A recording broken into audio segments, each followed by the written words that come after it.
lengkap Akmal Syafril st.mpdi. Beliau lahir di Jakarta 14 Juni 1981. Sekarang domisilinya di Bogor. Lalu statusnya sudah menikah sebanyak 1 kali. Lalu nomor HP 08, ini mungkin teman-teman ingin mencatat ya, 0813 1974 1414. Lalu beliau juga ada alamat email malakmalakmal@gmail.com dan beliau juga aktif di website malakmalakmal.com. Pendidikan beliau S1 Teknik Sipil ITB, S2 Pendidikan dan Pemikiran Islam Ibnu Khaldun Bogor, dan sekarang beliau sedang menempuh studi doktoral ilmu sejarah di Universitas Indonesia. Dan aktivitas beliau penulis lepas, lalu peneliti di INSIS, mantan koordinator Pusat Indonesia Tanpa Jil, lalu direktur CV Afnan Publishing, dan kepala Sekolah Pemikiran Islam atau SPI Pusat.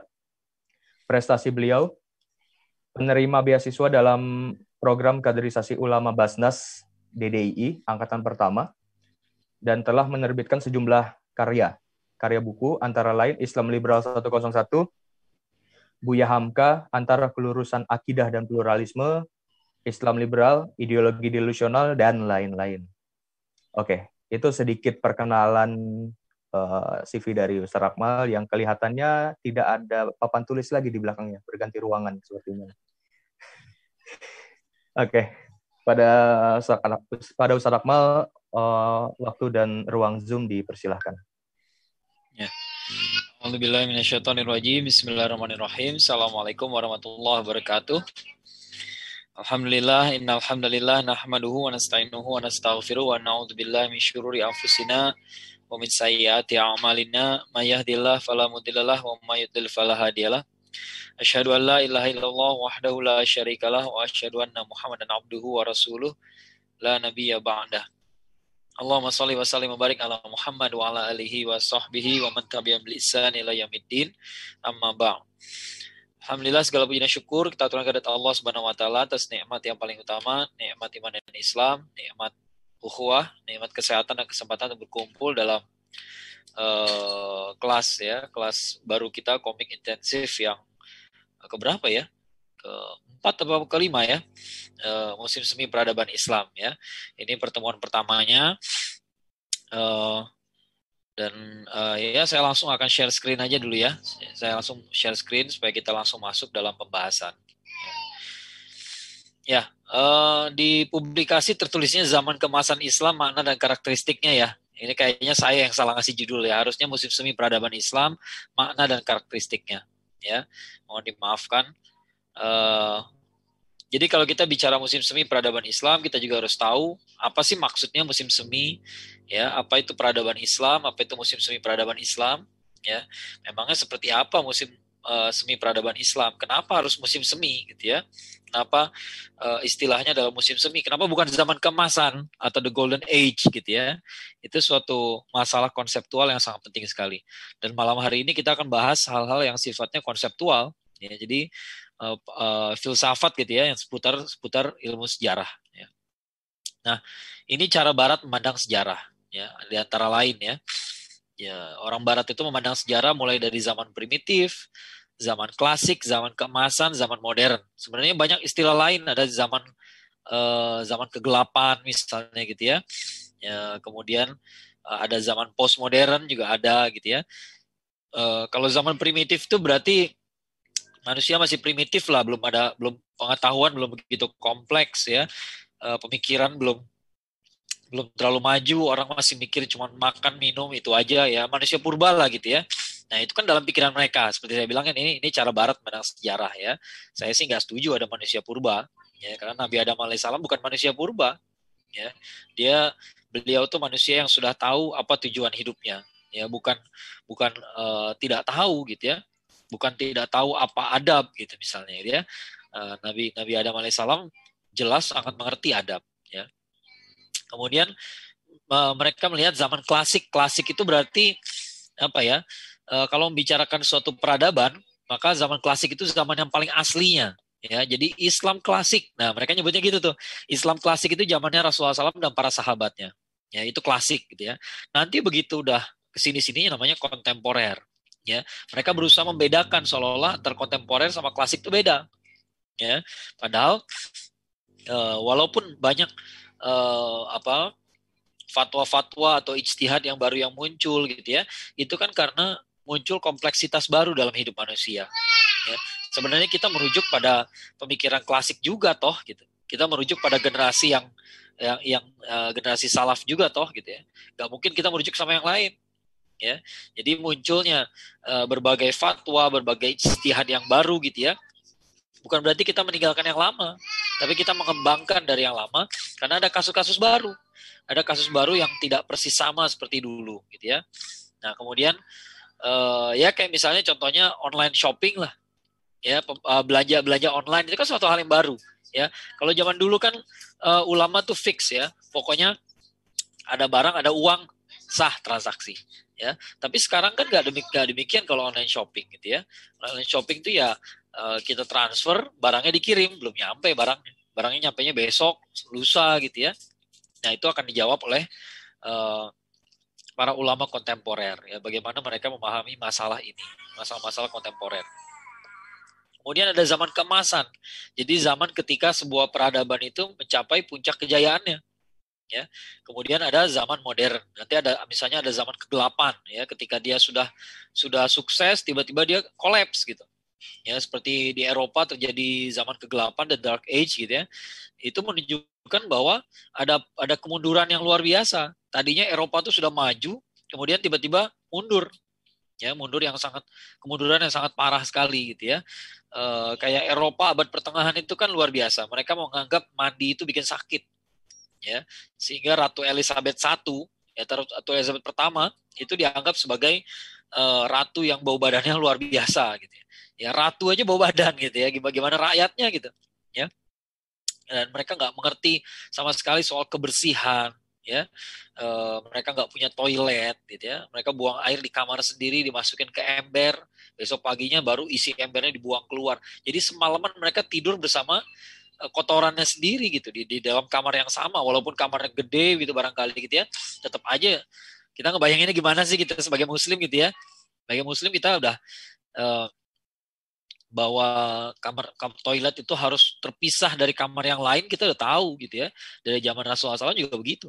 Makanya ada tuntunan kalau masuk toilet kaki kiri dulu, baru kaki kanan. Kenapa? Karena toilet itu terpisah dari yang lain. Ya, toilet itu nggak bergabung bersama ruang tamu atau ruang keluarga atau kamar, enggak. Ya, ada batasnya antara kamar kita dengan toilet.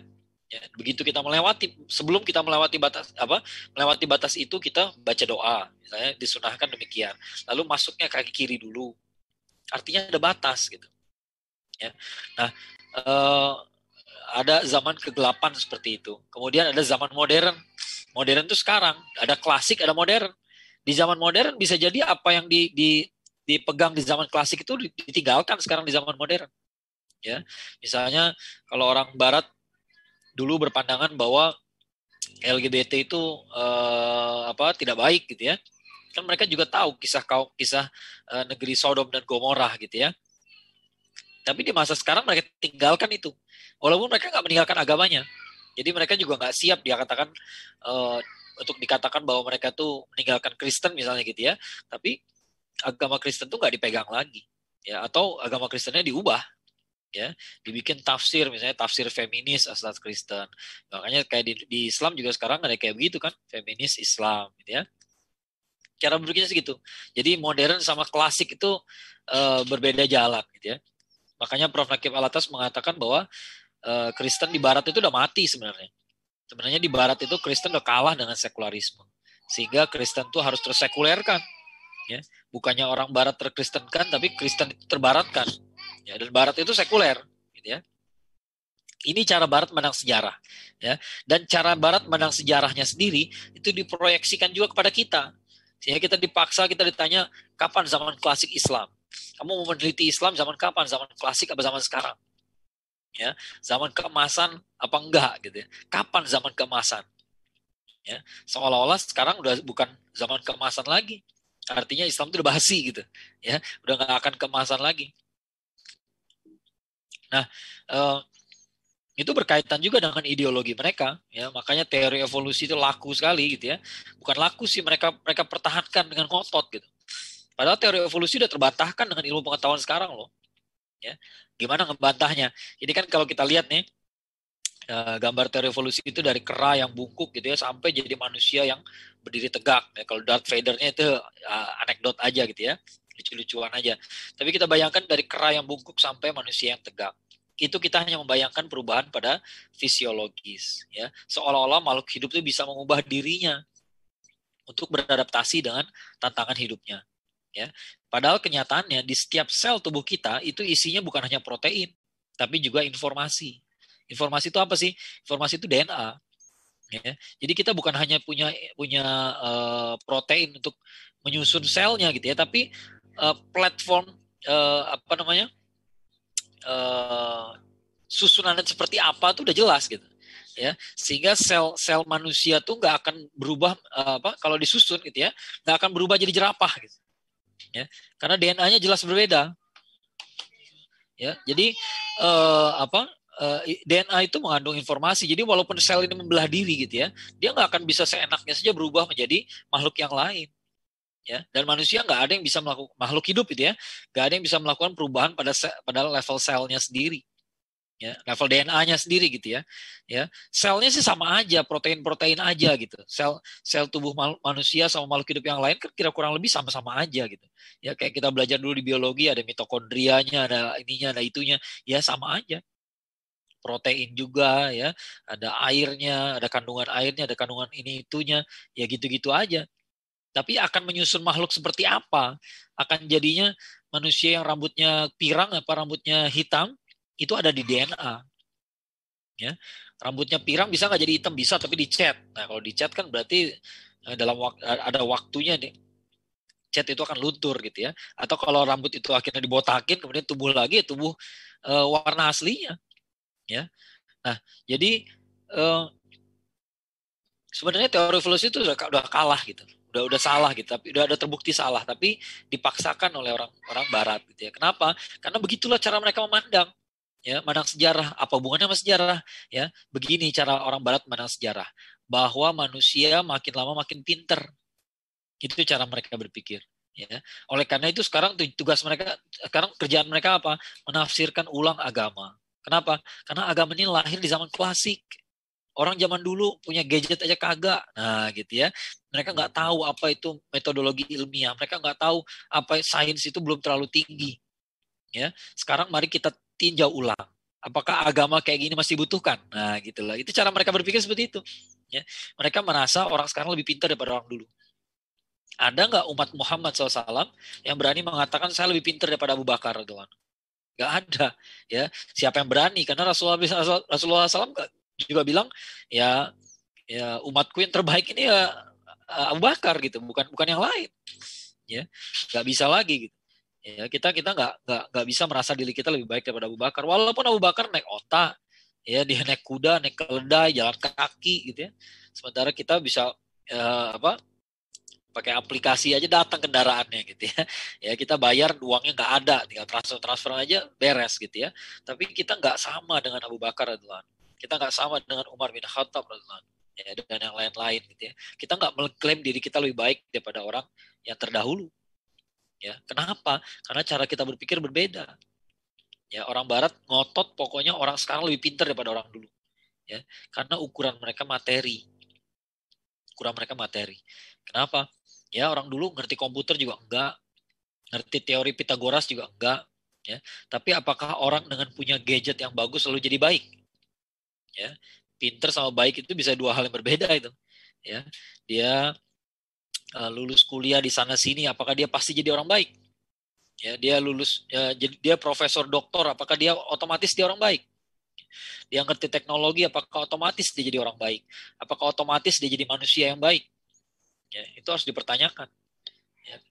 Apa ukuran kita? Apakah manusia yang baik itu adalah yang lebih modern? Ya, yang Yang di zaman sekarang ini kita anggap manusia itu lebih baik karena ya lebih modern, lebih pandai gitu ya, lebih ngerti sains dan teknologi, ya, atau ada ukuran yang lain. Ya. Nah, karena kita meyakini ada ukuran yang lain yang lebih tepat ya, daripada sains dan teknologi. Ya. Kenapa kita meyakini? Ya, mau itu dijawab juga ya. Kenapa kita yakin sih? Kenapa kita yakin bahwa manusia itu bisa jadi baik? Ya, walaupun sains dan teknologinya belum tinggi. Ya, alasannya adalah kemahadilan Allah. Ya. Karena kalau Allah membuat penilaian manusia berdasarkan sains dan teknologi, maka manusia akhir zaman pasti lebih baik. Ya. Tapi kan enggak. Ya, kemahadilan Allah itu terlihat ya karena setiap manusia di setiap zaman bisa jadi orang baik, bisa jadi orang jahat. Ya, bisa jadi setinggi-tingginya, bisa jadi serendah-rendahnya juga. Ya. Oleh karena itu perlu kita harus mengetahui apa ukuran yang benar. Ya, ukuran yang benar itu bukan sains dan teknologi, bukan materi, ya, bukan kekayaan. Kalau kaya berarti dia orang baik. Kalau kaya berarti dia diridhoi. Enggak. Kalau miskin berarti Allah marah sama dia. Enggak juga. Kalau kena pandemi, kena wabah berarti Allah menurunkan azab sama dia. Enggak. Ya, tidak demikian. Bahwa wabah ini adalah azab itu clear. Ya, ada sebuah hadis riwayat Imam Ahmad yang jelas-jelas mengatakan itu azab gitu. Ya, ini tuh azab. Tapi azab berupa wabah ini ya adalah pintu kesyahidan bagi umatku, kata Rasulullah SAW. Jadi kalau umat Muhammad SAW kena wabah lalu dia meninggal dalam keadaan beriman, dalam keadaan baik, dia mati syahid. Ya. Sementara wabah yang sama ya yang berupa azab ini ya ketika kena kepada orang kafir jadi kotoran buat mereka. Ya, jadi kekotoran, jadi masalah gitu ya. Jadi apa ya? Jadi laknat lah bagi mereka gitu. Ya. Tapi azabnya ya azab gitu. Ya itulah kenapa kita takut sama azab, karena azab itu nggak menimpa orang yang jahat saja. Ya, azab tuh nggak pilih-pilih. Namanya wabah ya semua kena. Ya. Sekarang banyak orang memahami COVID dengan cara yang nggak beres gitu ya. Ya ini kan kalau kita berlindung sama Allah nggak akan kena. Gitu ya. Ya, padahal Abu Ubaidah bin Jarrah radhiyallahu anhu yang Rasulullah SAW sebut sebagai aminnya umat ini. Rasulullah itu disebut Al-Amin, tapi Abu Ubaidah disebut aminnya. Aminnya Rasulullah, aminnya umat ini, umat Muhammad SAW. Amin itu artinya orang kepercayaan umat. Ya. Abu Ubaidah ini orang yang oleh Abu Bakar, ya, ketika orang sedang berdebat siapa yang harus jadi khalifah pengganti Rasulullah SAW, Abu Bakar itu datang bersama Umar dan Abu Ubaidah. Abu Bakar bilang, angkat aja salah satu di antara mereka ini jadi khalifah. Ya. Jadi Abu Bakar merasa di antara dua inilah yang pantas jadi khalifah. Ya. Jadi Abu Ubaidah sama Umar bin Khattab itu ya 11-12 gitu maksud saya gitu ya. Ya emang lawan tandingnya segitu. Emang lawan tandingnya itu gitu. Ya dia nggak cocok ditandingkan dengan kita gitu misalnya gitu ya. Lawannya tuh Umar. Ya, bersaingnya sama Umar. Ya. Nah, jadi dan Abu Ubaidah wafat karena wabah itu. Ya, karena kena penyakit gitu ya. Apakah kita mau bilang bahwa oh dia berarti tidak diridhoi Allah, gimana sih gitu ya. Itu satu di antara 10 sahabat yang masuk surga loh. Ya, kita masuk surga aja belum tentu gitu. Mau ngehujat orang lagi susah gitu ya. Nah, ini cara Barat memandang sejarah. Kita nggak berpikir dengan cara yang sama. Oleh karena itu kita merasa orang zaman sekarang nggak mesti lebih bagus dari yang dulu, tapi nggak mesti lebih jelek juga, ya, nggak mesti lebih jelek juga. Ya, ada kemahadilan Allah di setiap zaman, di mana orang tuh bisa jadi baik di setiap zaman. Ya, ini penting sekali ya, ini konseptual sekali ya, tapi ini penting banget. Tempo hari ketika bahas kajian soal Andalusia di suatu tempat ya, saya lupa di yang mana karena ada beberapa kajian soal Andalus yang saya jalankan secara rutin ya. Ada yang bertanya, kenapa ada tokoh kayak Abdurrahman An-Nasir? Abdurrahman An-Nasir tuh khalifah di Al-Andalus yang paling sukses. Ya, paling sukses, hebat, soleh lagi orangnya gitu ya, pokoknya udah ideal banget lah jadi pemimpin gitu ya. Kenapa ada khalifah yang kayak begitu? Padahal kalau dilihat zamannya, ini harusnya fase Mulkan Adon, Ustaz, gitu ya. Ya pertanyaannya begitu. Ya, tiba-tiba dihubungkan dengan fase-fase kepemimpinan sesuai dengan hadis-hadis akhir zaman gitu. Ya, zaman tuh begini gini. Nanti ada zamannya Mulkan Adon.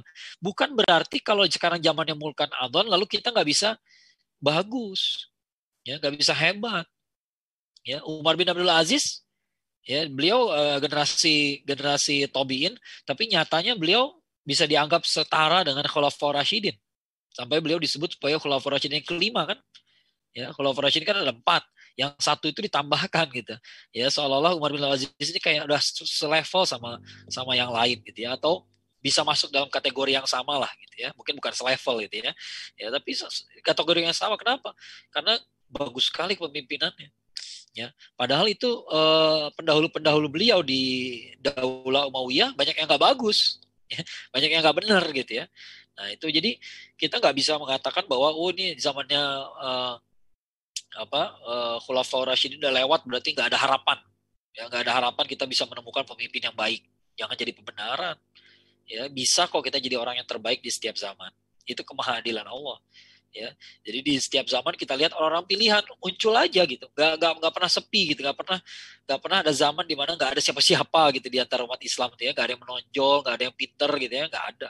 Ya, tiba-tiba ada Salahuddin Al-Ayyubi, tiba-tiba ada Nuruddin Zenki, tiba-tiba ada Abdurrahman Dakhil, tiba-tiba ada Tariq bin Ziyad, ya tiba-tiba ada ya muncul aja pokoknya. Ya, nggak ada siapa-siapa tuh nggak mungkin gitu ya. Pasti ada aja sih, gitu ya. Ada aja orang-orang pilihan, hamba-hamba Allah pilihan yang akan muncul ke permukaan, ya. Dan ketika mereka berjaya, ya, maka grafik peradaban kita tuh naik turun gitu ya, nggak zaman kemasan lalu anti klimaks, ya kan cara berpikirnya gitu kan, zaman klasik, zaman kemasan anti klimaks, ya hancur aja gitu, nggak begitu, ya. Kita bisa naik turun, naik turun. Salahuddin Al-Ayyubi dianggap sudah bisa menyukseskan. Apakah dia berhasil memperbaiki seluruh kekhalifahan Daulah Abbasiyah? Enggak. Salahuddin Al-Ayyubi itu merebut Al-Quds itu dengan pasukan dari Suriah doang. Bukan pasukan kiriman khalifah. Khalifahnya di Baghdad ya gitu aja. Ya. Apakah seluruh kekhalifahan dalam keadaan baik pada saat itu? Enggak. Ya. Tapi yang di bawah kepemimpinan Salahuddin ya bagus. Gitu. Ya. Apakah nanti ada Yusuf bin Tasyafin yang dari kaum Murabitun, ya, yang berasalnya dari Senegal, lalu kemudian bisa menguasai Al-Andalus? Apakah pada saat itu semua wilayah Islam jadi hebat gara-gara dia? Enggak juga, ya. Tapi ada dia tuh, ya, ada dia yang hebat gitu, ya, yang tidak diragukan lagi kehebatannya, ya. Nah itulah sejarah kita tuh grafiknya sebenarnya begini, naik turun. Oleh karena itu pas kita lagi turun sekarang, anggaplah kita sekarang lagi di bawah nih. Ya, jangan mengira kita nggak akan naik lagi. Ya. Pada kenyataannya sudah naik juga kok. Ya. Dulu Ustaz Adian pernah menjelaskan ya dalam sebuah kajiannya di INSIS, beliau mengatakan kita nih kalau bahas Ghazul Fikri melulu ya jangan membuat kita jadi pesimis. Banyak orang jadi pesimis. Ustaz, zaman sekarang zaman edan, nah gitu ya. Banyak orang rusak, pemikiran rusak segala macam gitu ya. Tapi coba antum lihat Indonesia tahun 70-an. Indonesia tahun 80-an kayak gimana sih? Apa lebih Islami dari sekarang? Kagak. Ya, enggak loh. Ya, zaman dulu tuh berjilbab aja nggak ada. Ya lihat aja inilah kalau lagi musim liburan kan ntar pagi-pagi biasanya ada Warkop sama Doraemon deh ya. Ya lihat aja Warkop tahun 80-an, itulah Indonesia gitu. Ya, dansa-dansa gitu ya. Nggak ada yang berjilbab, pergaulannya kayak begitu, emang begitu gitu. Itulah Indonesia tahun 70-an 80-an kayak begitu. Ya. Ya saya nggak tahu juga tahun 70-an kayak gimana rasanya ya. Tahun 80-an juga saya baru lahir, nggak paham terlalu inilah gitu ya. Tapi yang saya ingat sampai SMP saya taunya ibadah Ramadan tuh ya saum sama tarawih aja. Sisanya nggak tahu itikaf. Itikaf baru tahu pas SMA.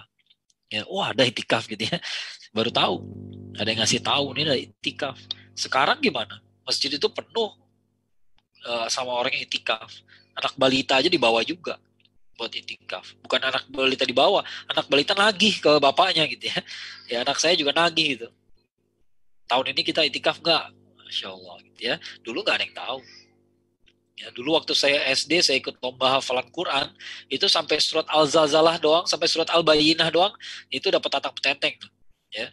Oh, udah paling jagoan. Wih gila dia hafal Al-Bayyinah gitu ya. Zaman sekarang ya kelas 1 SD, kelas 2 SD beres juz 30. Ya, kelas 3 SD beres juz 27. Ya Allah, gitu ya. Dulu kita nggak gitu-gitu amat, ya. Artinya apa? Ada kemajuan, dakwah ini ada kemenangannya kok. Ya, jangan bilang kita kalah terus, enggak. Ya, jangan jadi pesimis ya. Cobalah adil gitu ya. Coba adil lihat Indonesia tahun 60-an kayak gimana, tahun 70-an kayak gimana, ya. Nah, Barat menang sejarah seperti ini. Ya, oleh karena itu mereka menggunakan istilah zaman keemasan. Kita enggak, ya. Kita menggunakan istilah yang lain karena kita punya logika berpikir yang berbeda, ya. Nah, Allah pergilarkan hari-hari ini sebuah ayat yang turun setelah perang Uhud, ya. Surat Ali Imran ayat 140, ya. A'udzubillahi minasyaitonirrajim. Bismillahirrahmanirrahim. Iyamsaskum qarhun faqad massal qauma qarhun mithluh, ya. Wa tilkal ayyamu nudawiluha bainan nas wa liya'lamallahu alladzina amanu wa yattakhidha minkum syuhada wallahu la yuhibbuz zalimin. Ya, ini ayat yang sangat menarik kalau menurut saya, ya.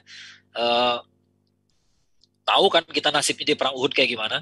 Kalah gitu, bisa dikatakan kalah. Walaupun kalau kata Ustaz Asep bukan kalah tapi seri, ya. Oke lah, ya, tapi yang pasti tidak menggembirakan lah gitu, ya. Tidak sesuai target, ya. Ya sesuai target. Kita udah gegap gempita karena kemenangan kita di perang Badar. Perang Badar itu menang 300-an lawan 1.000 orang. Ya, 1.000 orangnya pakai baju besi, ya, 300-nya enggak, ya. Udah gitu di antara 1.000 orang itu, di antara orang yang mati adalah para pemimpin Quraisy, Abu Jahal, Umayyah bin Khalaf, matinya di situ semua, ya.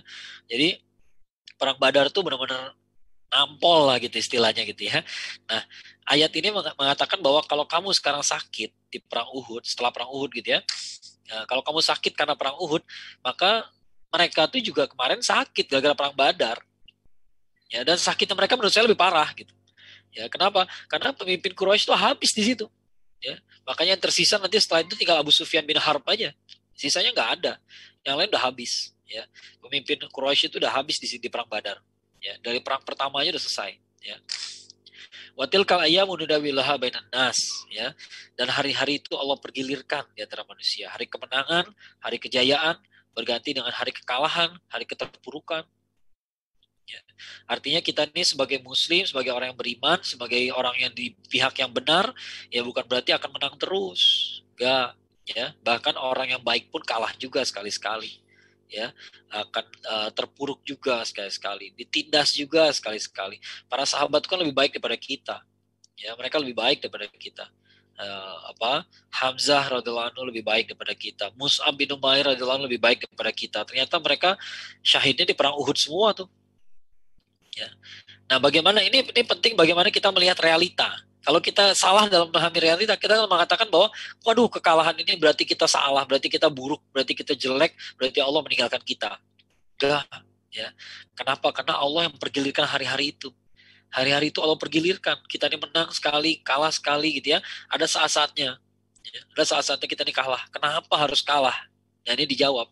Waliya'lamallahu alladzina amanu wa yattakhidha minkum syuhada, ya, supaya Allah perlihatkan, ya, Allah buat menjadi jelas gitu, ya, siapa aja yang beriman, ya. Kenapa harus kalah supaya jelas siapa yang beriman? Karena saat kalah, saat menang sih gampang orang beriman, ya. Lihat aja kayak setelah Fatu Mekah, ya, setelah Fatu Mekah orang masuk Islam tuh berbondong-bondong, ya. Waraitan nas yadkhuluna fi dinillahi afwaja, ya. Orang masuk Islam, masuk agama Allah tuh berbondong-bondong, nggak usah dipanggil datang gitu, ya. Dulu waktu lagi susah udah dipanggil juga nggak nyaut, ya, gitu, ya. Padahal begitu udah menang, ya, nggak usah ngomong macam-macam juga orang datang bawa kabilahnya, kami mau masuk Islam, ya. Begitu udah menang hanya gabung, ya. Pas lagi kalah, pas lagi menderita, maka yang masuk Islam ketika sebagai asabiqunal awalun, sebagai orang-orang yang pertama masuk Islam gitu, ya, itu nilainya nggak sama dengan yang masuk Islam setelah Fatu Mekah, tidak sama. Ya, nggak akan sama. Ya, kenapa? Karena yang satu masuk Islam di saat-saat susah, yang satu lagi nanti kalau udah happy ending gitu, ya, nggak sama. Ya. Jadi di saat-saat susah itu, di saat kita lagi terpuruk, di saat kita lagi jatuh gitu, ya, lagi kalah gitu, ya, justru disitulah kita lihat siapa yang beriman, siapa yang beriman sesungguhnya, ya. Kayak Bilal gitu, ya. Bilal itu kehebatannya kelihatannya kapan? Ya, ketika dia disiksa. Ketika dia disiksa, kelihatan dia tuh bisa mempertahankan akidahnya. Masya Allah, ini orang hebat sekali gitu, ya. Setelah itu dia gimana? Masih hebat juga gitu, ya. Tapi ya dia hebat, udah menang, ya, udah ya menang aja gitu, ya, nggak kelihatan lagi gitu, ya. Tapi kehebatannya ketika terlihat itu ketika disiksa. Makanya kita kalau cerita soal Bilal nggak bisa, kita nggak cerita ketika dia lagi disiksa tuh nggak bisa.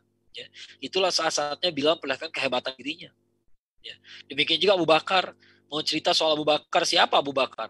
Abu Bakar tuh orang yang beriman kepadaku sebelum yang lain, ketika yang lain belum beriman. Ya. Abu Bakar tuh orang kedua ketika aku sendirian di gua. Kan gitu cerita Rasulullah kan? Rasulullah nggak cerita Abu Bakar itu pedagang sukses. Abu Bakar itu orang yang bisa menghidupi keluarganya dengan baik gitu ya. Abu Bakar itu orang yang jadi khalifah sudah saya. Rasulullah nggak cerita happy-happynya. Ya, justru nilai seseorang tuh kelihatan ketika dalam keadaan terpuruk, terjepit, kepepet. Nah, gitu ya. Kelihatan siapa yang beriman, siapa yang enggak. Ya, kalau yang oportunis kayak Abdullah bin Ubay ketika mau perang Uhud itu kan, perang Uhud aslinya kita punya pasukan banyak. Tapi tiba-tiba 300 orang mundur. Ya, dibawa pulang sama Abdullah bin Ubay. Ya, nah itulah orang munafik. Ya, perang belum udah pulang. Ya. Wa yattakhidha minkum syuhada. Dan dengan kekalahan itu Allah berikan kesyahidan. Kan semua orang minta syahid, ya. Semua orang minta syahid. Ya, apakah semuanya nggak dikabulkan? Kalau menang terus gimana? Kayak di perang Badar kita menangnya jauh gitu ya. Kita sukses banget gitu ya. Yang syahid berapa? Nggak banyak. Ya. Sementara yang minta syahid banyak. Ya, begitu dengar cerita tentang orang syahid, waduh luar biasa jadi mati syahid itu ya. Matinya senyum ya. Belum apa-apa udah kayak ngelihat surga, udah mencium bau surga. Saya juga pengen mati syahid. Ya. Nah, yang pengen mati syahid itu kesempatannya itu. Ya. Jadi semua takdir Allah tuh nggak ada yang jelek. Ya. Sebenarnya ada kebaikan di situ. Ya, kalau lagi menang ya bagus, kalau lagi kalah juga ternyata ada bagusnya juga gitu. Ya, jadi menang dan kalah tuh Allah pergilirkan. Tapi yang menarik ujung dari ayatnya juga tidak kalah menariknya. Wallahu la yuhibbuz zalimin. Allah nggak cinta sama orang yang zolim. Ya, jadi lu mau menang, lu mau kalah, yang penting lu nggak zolim. Karena Allah nggak suka sama yang zolim. Walaupun yang zolim bisa jadi menang. Ya, yang zolim bisa jadi menang. Bisa nggak orang zolim menang? Itu Donald Trump pernah menang. Ya, Joe Biden sekarang nggak zolim, zolim juga sih. Ya, pasti zolim juga lah gitu ya. Bisa menang nggak? Bisa, bisa aja. Ya, bisa nggak pemimpin yang jahat bisa menang? Bisa aja. Ya, kata siapa nggak pernah menang? Hitler pernah menang kan? Ya, tapi itu tadi menang dan kalah itu masalahnya hanya periodik gitu, temporer. Jadi kalau kita mengukur kebenaran dari kemenangan, kita akan salah. Ya, akan salah. Ada yang dan di kajian lain ada yang bertanya kepada saya, apakah kita nggak bisa mengambil sesuatu dari komunisme Cina sekarang? Karena Cina ternyata berhasil mengalahkan Amerika sekarang nih dalam beberapa aspek. Ya, saya bilang kalau kita mau ngambil sesuatu dari Cina hanya gara-gara dia menang, maka Amerika juga kemarin menang kan dari Uni Soviet. Uni Soviet sampai bubar loh, ya, sampai bubar sampai kalah dia. Ya. Lalu kita mau ngikutin siapa? Amerika atau Uni Soviet? Nggak gitu juga pilihannya gitu ya. Dua-duanya sama-sama nggak beres gitu. Ya, tapi yang pasti kita nggak menilai dari kemenangan. Kemenangan kan cuma sebentar. Ya, yakin bakal menang selamanya nggak ada. Ya, kalau kita bicara soal yang kalah, pahlawan kita banyak yang kalah. Ya, di Ponorogo kan kalah. Tuan Kimon Bonjol kalah. Cut Nyadin kalah juga. Ya, Cut Nyadin kalah, ditangkap, dibuang ke Sumedang. Tuan Kimon Bonjol kalah, ditangkap, dibuang ke Manado. Di Ponorogo kalah, ditangkap, dibuang ke Makassar. Ya, kalah tuh. Ya. Tapi toh in the long run ya dalam jangka panjang yang menang mereka. Siapa yang tahu? Siapa yang ingat nama orang yang menangkap Tuan Kimon Bonjol? Gak ada yang ingat. Siapa? Orang Belanda pun gak nganggap dia sebagai pahlawan gitu. Ya, siapa yang menangkap di Ponorogo? Orang Belanda juga gak nganggap dia pahlawan. Ya, gak bangga amat gitu. Ya, tapi kita bangga betul sama Diponegoro, bangga sama Imam Bonjol, bangga sama Cut Nyadin. Yang menang mereka. Ya, jadi kemenangan yang hakiki itu ya tetap aja orang-orang yang baik gitu. Ya, orang jahat itu biar pemenang, orang nggak suka juga. Ya. Saya selalu mengatakan kalau kita hidup tahun 1939, 1940, kita mungkin menyangka Hitler tuh manusia paling hebat sepanjang zaman. Ya. Siapa sih yang bisa ngalahin Eropa secanggih dia? Tinggal Uni Soviet doang yang belum hancur sama dia. Yang lain habis. Ya. Hebat betul Hitler tahun 39 atau 40. Tapi begitu masuk 44, 45, anti klimaks. Ya, grafiknya langsung jatuh dan selesai. Ya. Nah, jadi kalau kita menilai sesuatu dari kemenangan, kekalahan, kejayaan, kesuksesan, ya itu semua temporer. Ya, itu semua temporer. Ya. Maka ada nilai yang lain. Nilai apa? Nilai kebenaran. Ya Allah nggak suka sama yang zolim, Allah sukanya sama yang adil. Ya lawannya zolim kan adil gitu kan. Ya lawannya batil ya hak. Gitu. Ya Allah nggak suka sama yang zolim. Walaupun yang zolim itu sekali-sekali menang juga. Ya. Jadi jangan salah mengambil standar kebenaran gitu ya. Ya. Termasuk kejayaan itu ya berarti kekayaan kan. Kekayaan juga termasuk kejayaan. Apakah orang kaya berarti Allah ridho? Enggak juga. Ya. Orang zolim bisa kaya nggak? Bisa. Ya, justru itu jawabannya. Banyak orang nanya ke saya, kenapa sih orang Islam nggak bisa sekaya orang Yahudi? Orang Yahudi kan kaya karena dia halalkan segala cara. Ya, orang Yahudi bisa bisa berdagang dengan cara riba. Mereka bisa jualan narkoba, minuman keras, prostitusi, apa aja dikerjain. Yang penting cuan, gitu ya. Ya, tapi kita kan nggak bisa begitu. Nggak segala hal bisa kita kerjakan.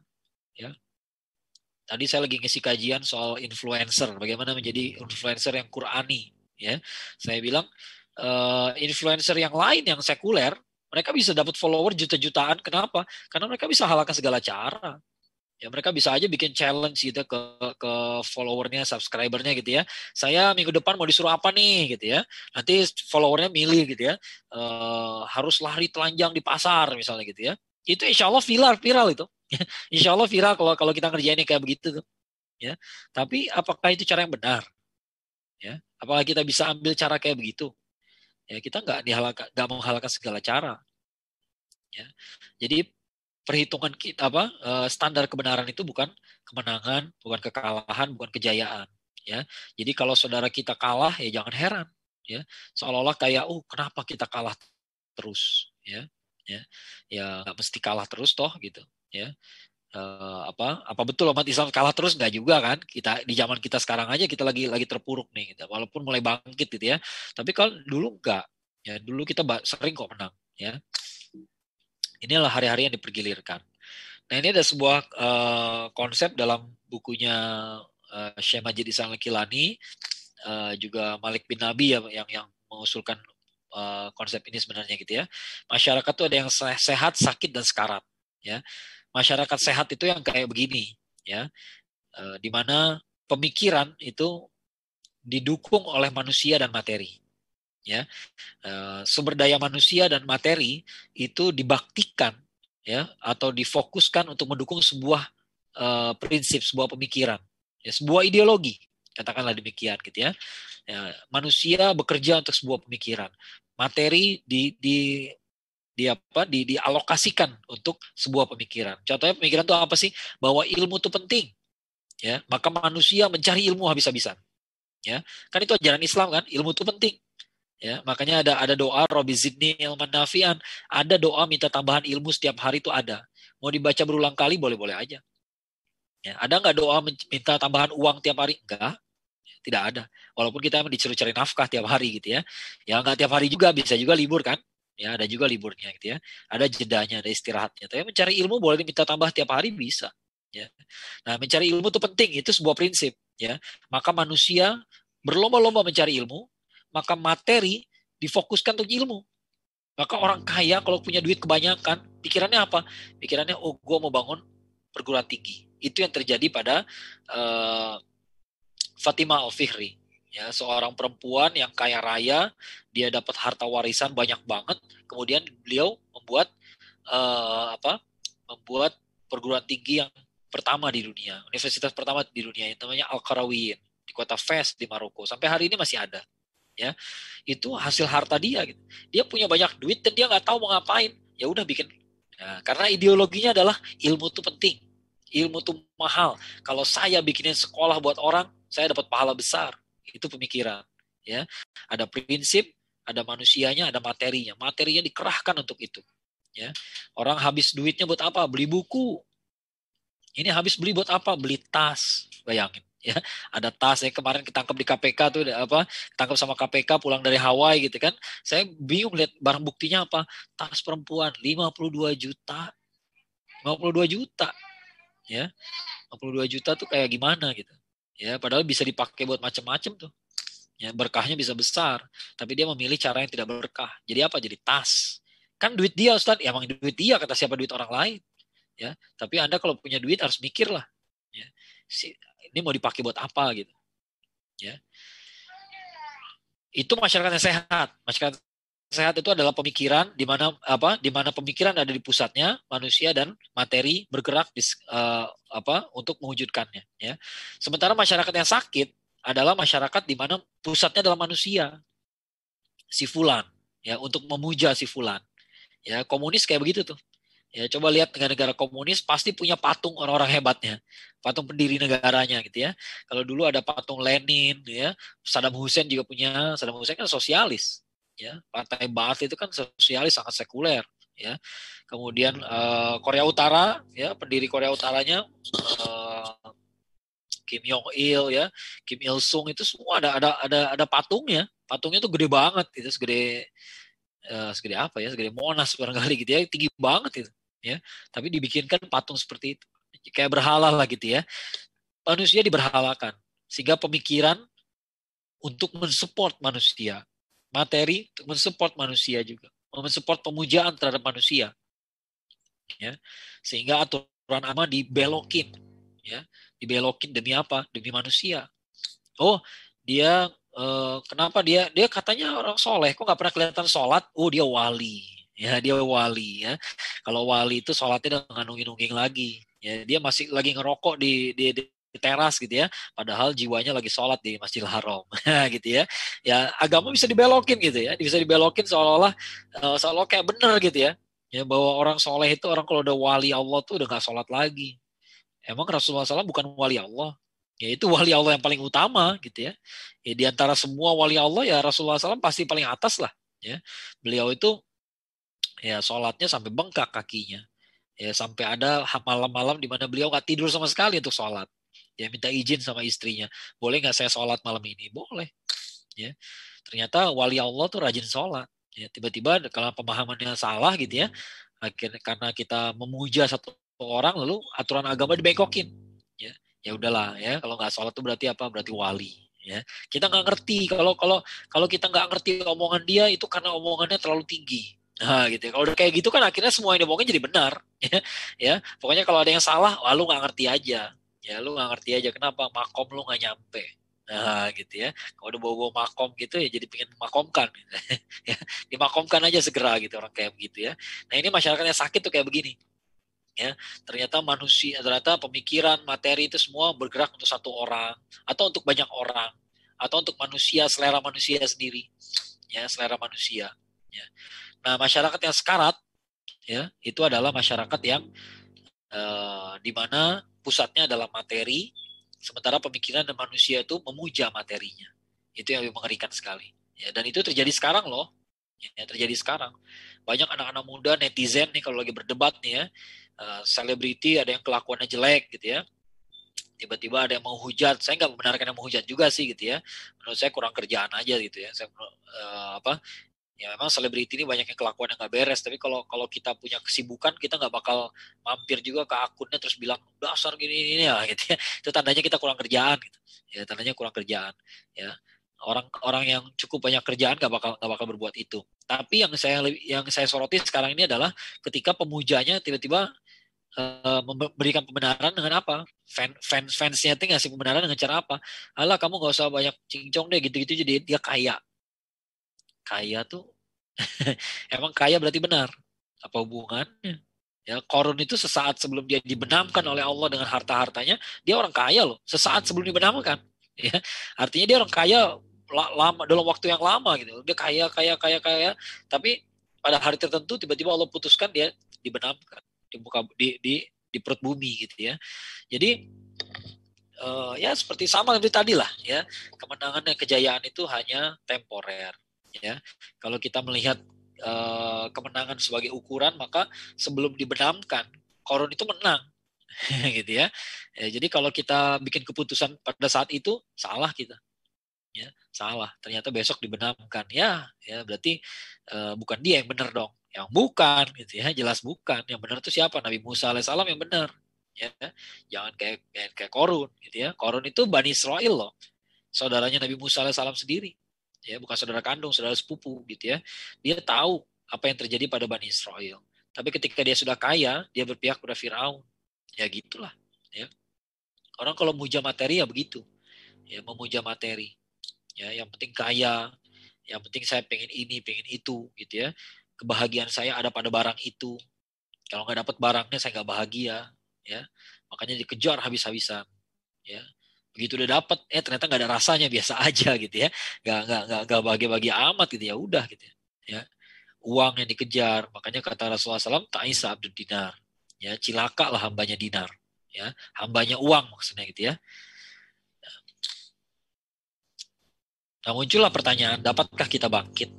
Ya, bisa nggak sih kita bangkit? Ya, bisa nggak? Bisa jawabannya. Jawaban saya bisa, dan alasannya karena dua hal. Yang pertama, kita meyakini, yakin bahwa kemenangan di akhir zaman itu pasti akan terjadi. Kenapa? Karena itu janji Allah dan Rasulnya, selesai. Ya, kalau udah janji Allah dan Rasulnya maka kita nggak perlu. Sebenarnya nggak perlu alasan yang kedua tuh, nggak perlu gitu ya. Tapi alasan yang kedua tuh penguat saja, supaya teman-teman tahu gimana caranya kita bisa bangkit kembali. Ya, menjawab secara teknis lah, gitu ya. Tapi pada prinsipnya yang pertama ini selesai. Ya, kenapa sih ente tahu bahwa umat Islam akan berjaya kembali? Karena Allah dan Rasulnya udah berjanji, ya udah selesai. Ya, sama seperti Quran menceritakan soal kemenangan bangsa Rum, ya udah selesai. Bagi para sahabat udah selesai. Ya, udah selesai dalam arti udah pasti terjadi. Pertanyaannya tinggal kapan terjadinya, itu kita nggak tahu aja. Konstantinopel akan dikuasai oleh pasukan yang terbaik, ya, pasukan yang terbaik dipimpin oleh pemimpin yang terbaik. Maka semua para sahabat berlomba-lomba pengen jadi orang yang membebaskan Konstantinopel. Sampai Abu Ayyub Al-Ansari juga kayak begitu. Udah tua masih berusaha menguasai Konstantinopel. Kenapa? Karena pengen jadi bagian dari pasukan yang terbaik itu. Ya. Qadarullah bukan pada saat itu terjadinya. Nanti masih ratusan tahun berikutnya baru terselesaikan oleh Muhammad Al-Fatih, gitu ya. Tapi kalau Allah sudah berjanji, Allah dan Rasulnya sudah berjanji, berarti sudah selesai, sudah pasti. Ya, ketika ada kalimat idza ja'a nasrullahi wal fath, apakah kemenangannya sudah ada? Belum. Kemenangannya belum terjadi. Tapi orang udah happy aja pokoknya. Wah, kalau Allah udah bilang menang ya udahlah gitu ya. Udahlah kita tinggal jalanin aja. Pokoknya nanti nyampe lah. Ya, nyampe lah pokoknya. Ya, nggak usah khawatir. Kalau saya sering menggambarkan seperti anak kecil diajak jalan-jalan oleh orang tuanya, ya. Adakah kita sewaktu kita masih kecil kita naik ke atas mobil gitu ya, diajak jalan-jalan sama papa kita, sama abi kita gitu ya? Pernah nggak kita nanya, Pak, Bi, udah bawa ini belum? Udah bawa kartu tol belum? Uangnya udah cukup belum? Nanti makan siang di mana? Gak ada anak kecil kayak begitu. Anak kecil naik ke atas mobil udah gak mikir lagi. Ketiduran pun dia happy-happy aja gitu. Kenapa? Pokoknya nyampe. Ya, pokoknya nyampe, bapak gue yang bawa mobil, pokoknya nyampe deh. Ya, mau mogok di jalan, pokoknya dia bisa ngeberesin masalahnya. Ya, mau bensinnya kurang, dia bisa cari SPBU-nya. Ya, uangnya kurang, dia cari ATM-nya. Pokoknya beres kalau bapak gue nyetir. Nah, kita tuh harusnya kayak begitu sama Allah. Pokoknya beres. Allah udah bilang beres ya beres gitu. Ya, cuma nyampainya mungkin berlika-liku, mungkin gak sekarang, mungkin kita gak melihat dengan mata kepala kita sendiri, tapi pasti nyampe.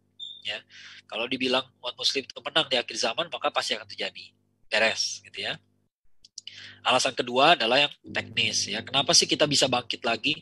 Karena umat muslim ya memiliki kemampuan mengembalikan kejayaan yang pernah dimiliki dari masa lampau, karena tuntunan untuk mencapai kejayaan tersebut masih lestari. Itu yang beda antara agama kita dengan agama yang lain. Agama yang lain udah kehilangan tuntunan aslinya. Ya, mereka udah nggak pegang lagi tuntunan aslinya. Aslinya kayak gimana sih? Aslinya agama Hindu kayak gimana sih? Agama Buddha aslinya kayak gimana sih? Agama Kristen aslinya gimana sih? Mana mereka tahu? Wong Bible tertua aja bahasa Yunani. Padahal Yesus orang Palestina. Harusnya bahasanya bahasa Aramaik atau barangkali bahasa yang mirip dengan bahasa Arab. Ya, karena Syam itu kan dekat-dekat sama Arab juga gitu ya. Atau barangkali karena dijajah sama Romawi, pada saat itu barangkali bahasa Romawi harusnya gitu ya. Masih masuk akal lah dikit gitu. Ini bahasa Yunani. Yunani, peradaban Yunani udah jatuh pada saat itu, udah lewat peradaban. Ketika peradaban Romawi berjaya, Yunani itu udah nggak terlalu relevan. Ya, tiba-tiba ada Bible yang paling tua bahasa Yunani. Gimana melogikakannya? Nah, sementara agama kita beda dengan yang lain. Ya, mereka juga nggak yakin Bible yang asli itu yang mana. Ya, Bible yang asli itu yang mana sih? Wong hafalannya nggak dimurojaah, ya, nggak dihafalkan bahkan gitu. Itu masalahnya gitu, nggak dihafalkan. Ya, begitu tulisannya. Nah, ini makanya orang Barat salah memahami kita. Ya, ketika mereka melihatnya ada tulisan nih, ada tulisan ini catatan Quran milik para sahabat ternyata gitu ya, ada satu lembar doang gitu ya. Dia Ya, tapi nggak ada titiknya, nggak ada titiknya. Jadi nggak ada bedanya antara fa sama qaf gitu misalnya, ya. Nggak ada bedanya to sama zo gitu misalnya. Apa bedanya? Nggak ada titiknya. Wah, jangan-jangan bacaannya salah selama ini orang Islam. Ya, mereka kira kita tuh menghafal dari tulisan. Terbalik, orang Arab tuh nggak bisa baca tulis. Justru mereka menulis dari hafalan. Hafalannya itu yang penting. Boleh nggak huruf itu berubah? Boleh-boleh aja dan sudah berubah toh. Dulu nggak ada titiknya, sekarang ada titiknya. Dulu nggak ada harokatnya, sekarang ada harokatnya. Ya, bisa berubah. Besok-besok bisa berubah lagi, nggak bisa-bisa aja. Walaupun nggak ada kebutuhan lagi sih kayaknya gitu ya. Nggak ada kebutuhan lagi, udah selesai. Ya, tapi secara teoritis kalau mau berubah lagi boleh-boleh aja. Toh bacaannya begitu-gitu juga. Ya, cara bacanya begitu juga. Ya, kita nggak salah cara membacanya. Ya, makanya orang pada bingung nanya ke saya, Ustaz, insya Allah dalam bahasa Indonesia dalam huruf alfabet nulisnya pakai SY apa SH ya, SY apa SH? Kalau SH jadi sod dong, ya. Iya, dalam transliterasi yang lazim di Indonesia SY itu shin, SH itu sod. Tapi dalam transliterasi di Eropa biasanya SH itu shin, ya, bukan sod. Sod itu S pakai titik di atasnya. Ya itu transliterasi aja. Tapi bagaimanapun nulisnya, manusia di seluruh dunia bacanya gimana? Ya insya Allah, bukan insya Allah, nggak ada gitu ya. Orang suka khawatir banget gitu.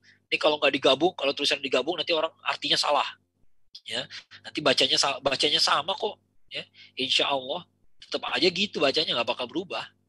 Ya, nggak bakal berubah karena kita tahu cara baca yang benar. Ya, Quran itu melestarikan bahasa Arab. Ya, bahasa Arab itu satunya bahasa kuno yang sampai sekarang masih ada. Ya, bahasa Sanskerta masih ada nggak? Nggak ada. Yang bisa siapa? Arkeolog. Bahasa hieroglifnya Mesir kuno ada nggak? Ya cuman arkeolog aja yang hafal. Ya, bahasa tulisan cuneiformnya orang Babilonia ada nggak yang menguasai? Ya para arkeolog doang. Tapi nggak ada lagi yang menggunakan bahasa itu. Ya, huruf Sanskerta itu bahasa Sanskerta udah nggak ada lagi. Yang ada yang make maksud saya gitu ya. Bahasa Latin siapa yang make? Oh itu paus berdoa pakai bahasa Latin cuma pas lagi seremoni doang. Sehari-hari mah dia pakai bahasa biasa aja. Dia kalau orang Italia bahasa Itali, kalau dia orang Prancis ya bahasa Prancis. Pakai penterjemah ya. Tapi bahasa Arab itu dilestarikan oleh Quran. Kenapa? Karena Quran itu dihafal. Jadi sampai kapanpun ada kata-kata itu yang kata-kata dalam Quran itu gak bakal hilang. Kenapa? Karena kita hafal Qurannya. Ya, gak bakal hilang.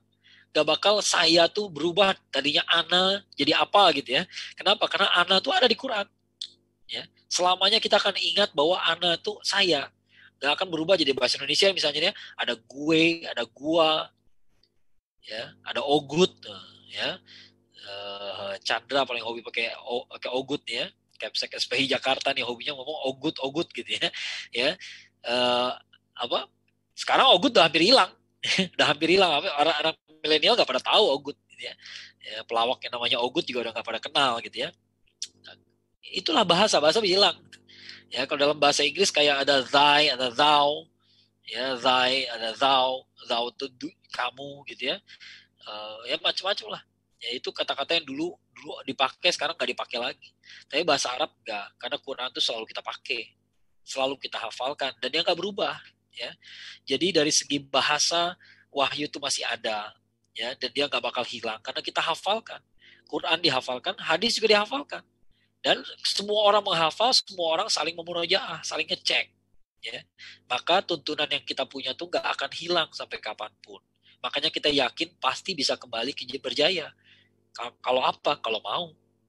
Ya, kalau mau kembali pada tuntunan yang asli, Quran dan Sunnah. Ya, Quran dan Sunnah sebagaimana diajarkan oleh para ulama. Jangan Quran dan Sunnah doang gitu ya.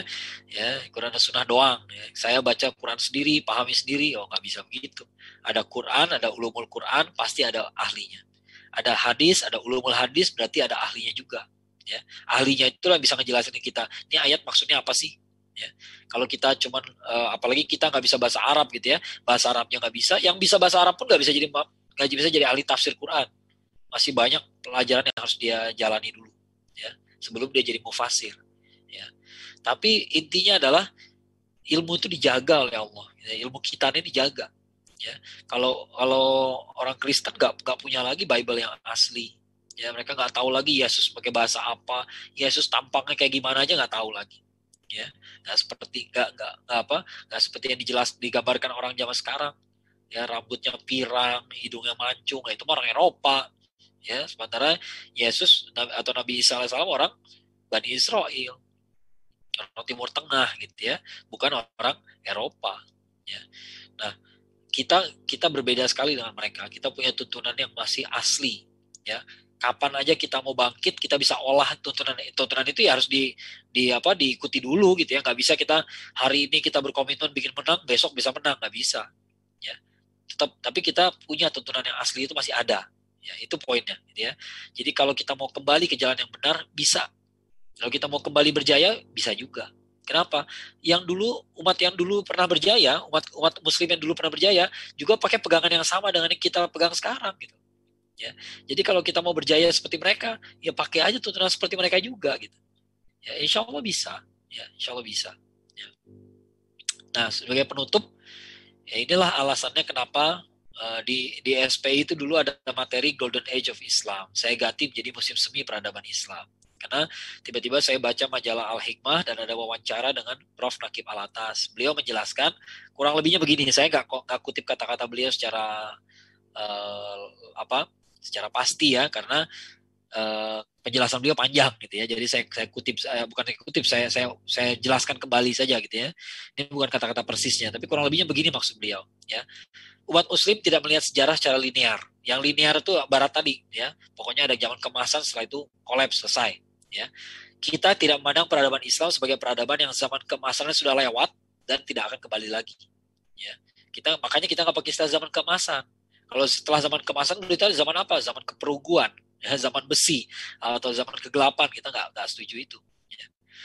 Kita yakin bahwa kita bisa kembali berjaya karena janji Allah tadi, dan kita punya mekanisme untuk bisa bangkit kembali. Di setiap zaman juga ada pembaharu, ada orang-orang yang bisa membawa Islam pada kejayaan. Oleh karena itu kita menyebutnya sebagai musim semi. Kenapa? Karena peradaban Islam niscaya akan kembali berjaya sebagaimana musim yang selalu kembali. Musim itu akan kembali lagi. Musim semi itu nggak bisa dicegah, ya. Ya, seperti ada kata-kata yang indah ya. Saya nggak pasti juga itu dari kata-kata siapa gitu ya.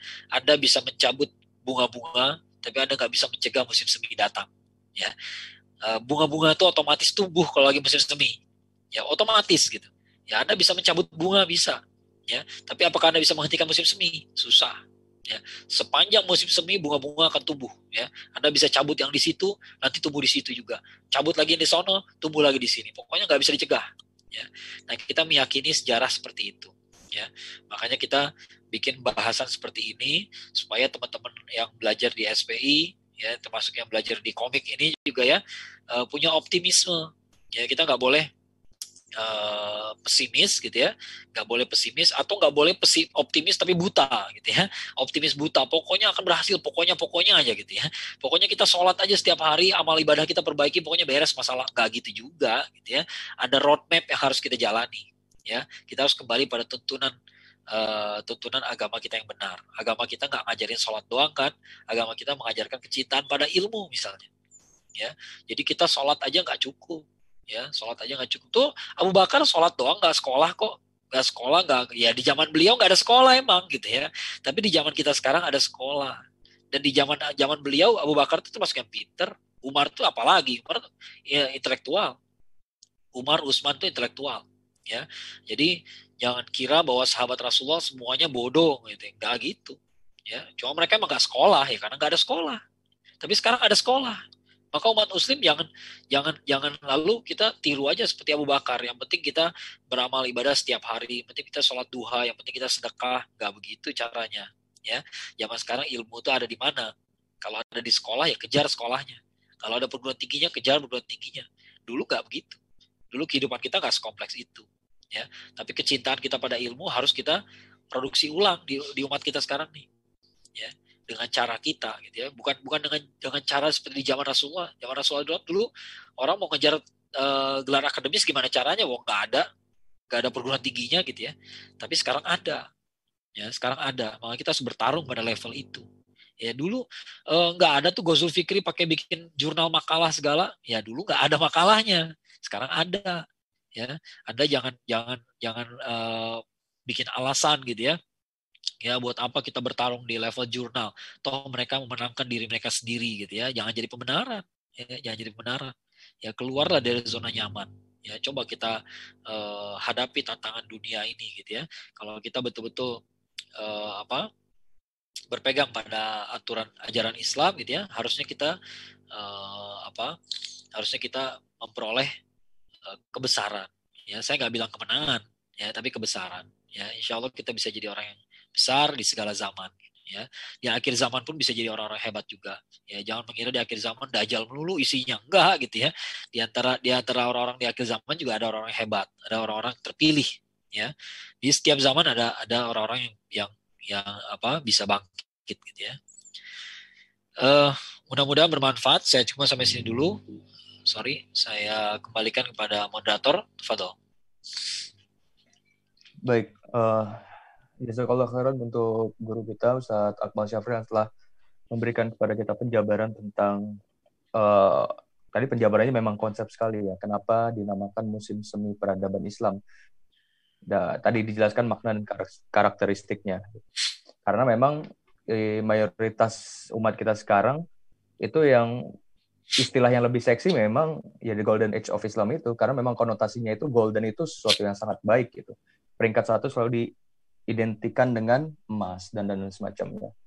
Baik.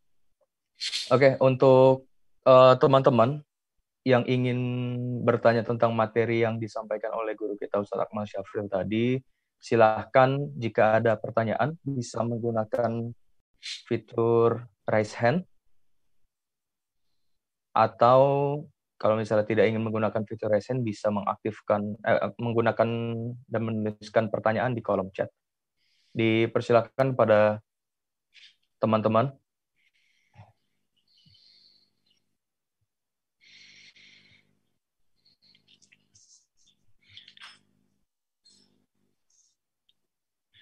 Apakah ada yang ingin bertanya?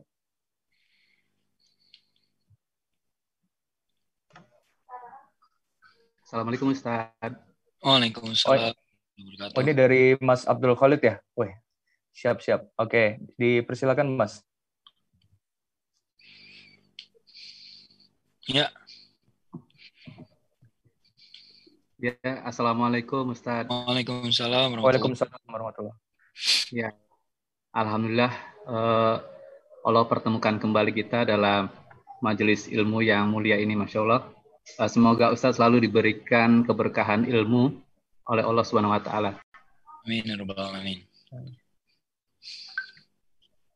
Pertanyaannya singkat saja Ustaz. Jadi tadi kan Ustaz jelaskan intinya lah bahwa suatu saat Islam akan Allah menangkan di muka bumi ini, insya Allah.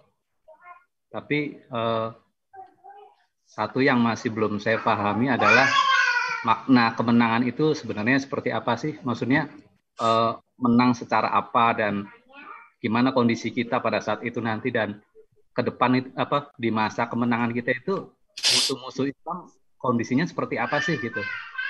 Terima kasih Ustadz. Itu aja.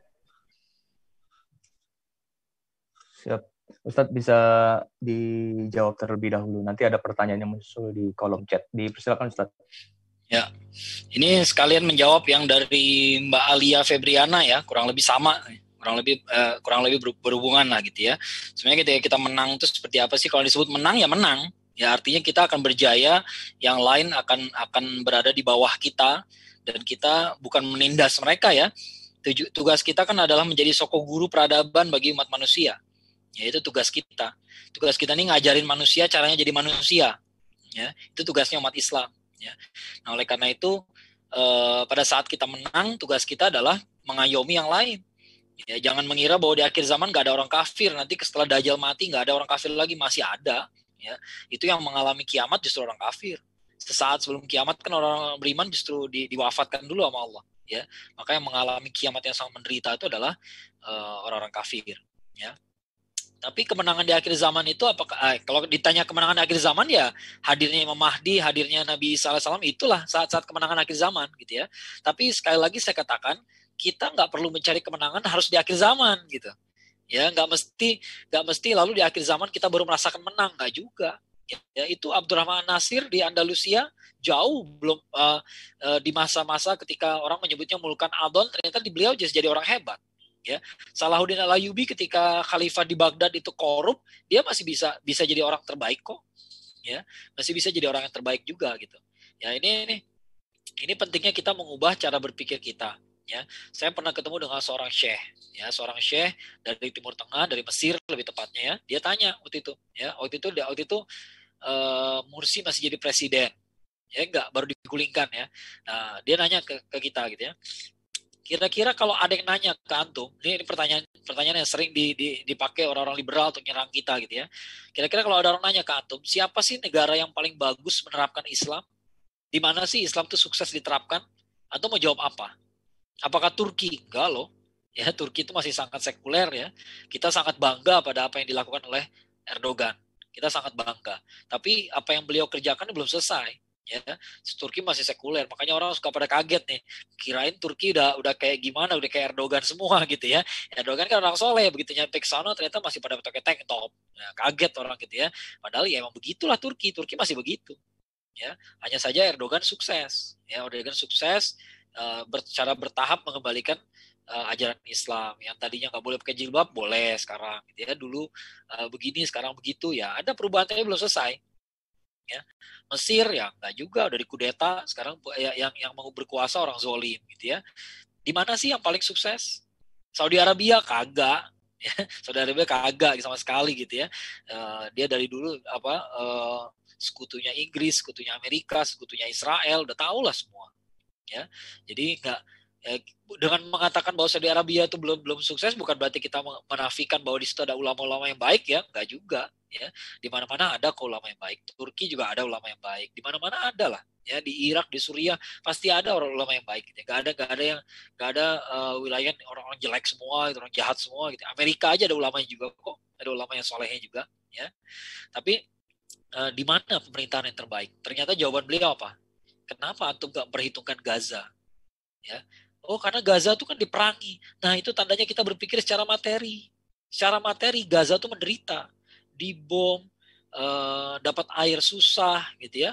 Di embargo, di blokade segala macam, gitu ya. Ditindas, iya dia menderita secara materi, gitu ya. Tapi definisi keberhasilan seorang manusia adalah ketika dia bisa menerapkan ajaran Islam dengan baik, ya.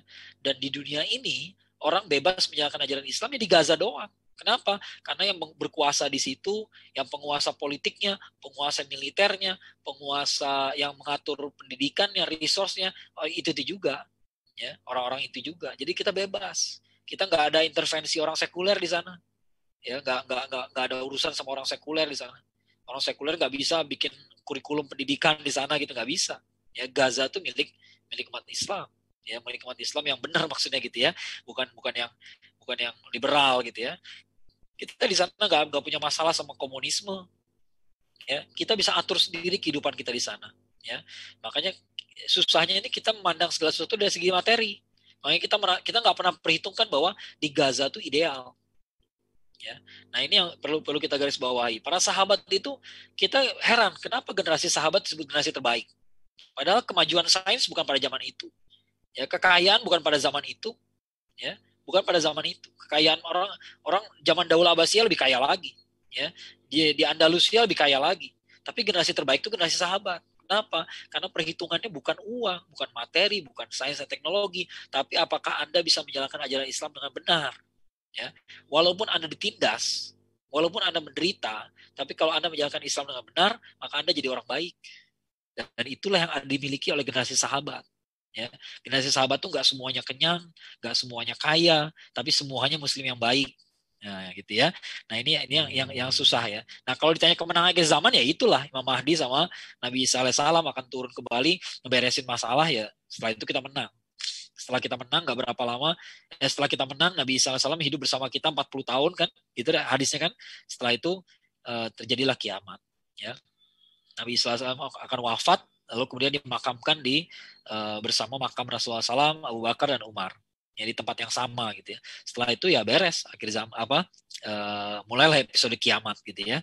Nah, kalau kemenangan akhir zaman itu, tapi jangan menunggu akhir zaman.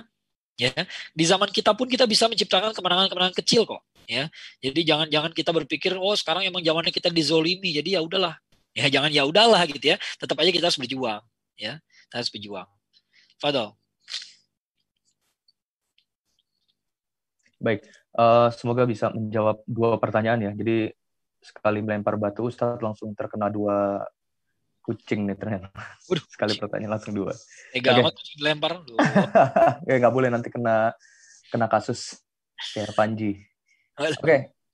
Baik, kita lanjut ke pertanyaan selanjutnya dari Mbak Ajeng Kurniati. Assalamualaikum Ustadz, saya mau bertanya apakah ketika Barat mengalami Golden Age itu, musim semi peradaban Islam saat itu sudah berakhir? Lalu apa tanggapan Ustadz terkait perkembangan ilmu Barat yang pesat itu kemunduran Islam? Oh, ini maksudnya mungkin terkait perkembangan ilmu Barat yang pesat dengan korelasinya dengan kemunduran Islam saat itu mungkin ya, Ustadz? Ya, ya oke. Ya memang harus diakui ketika Barat mengalami kemajuan, kita sebut kemajuan aja ya. Kalau Golden Age ya nggak jelas juga kapan ya. Sampai sekarang mungkin mereka masih berjaya sekarang gitu ya. Tapi ketika Barat mengalami kemajuan, itulah saat-saatnya ketika umat Islam mulai jatuh gitu ya. Jadi poinnya penekanannya kita bukan penekanan pada kenapa Barat maju. Ya, pertanyaan yang paling penting itu kenapa kita jatuh. Gitu. Itu yang paling penting gitu sebenarnya. Ya, bukan kenapa Barat bisa maju. Barat bisa maju ya bisa maju aja. Kemudian mereka jadi sekuler. Kenapa? Karena agama mereka ternyata menghambat kemajuan.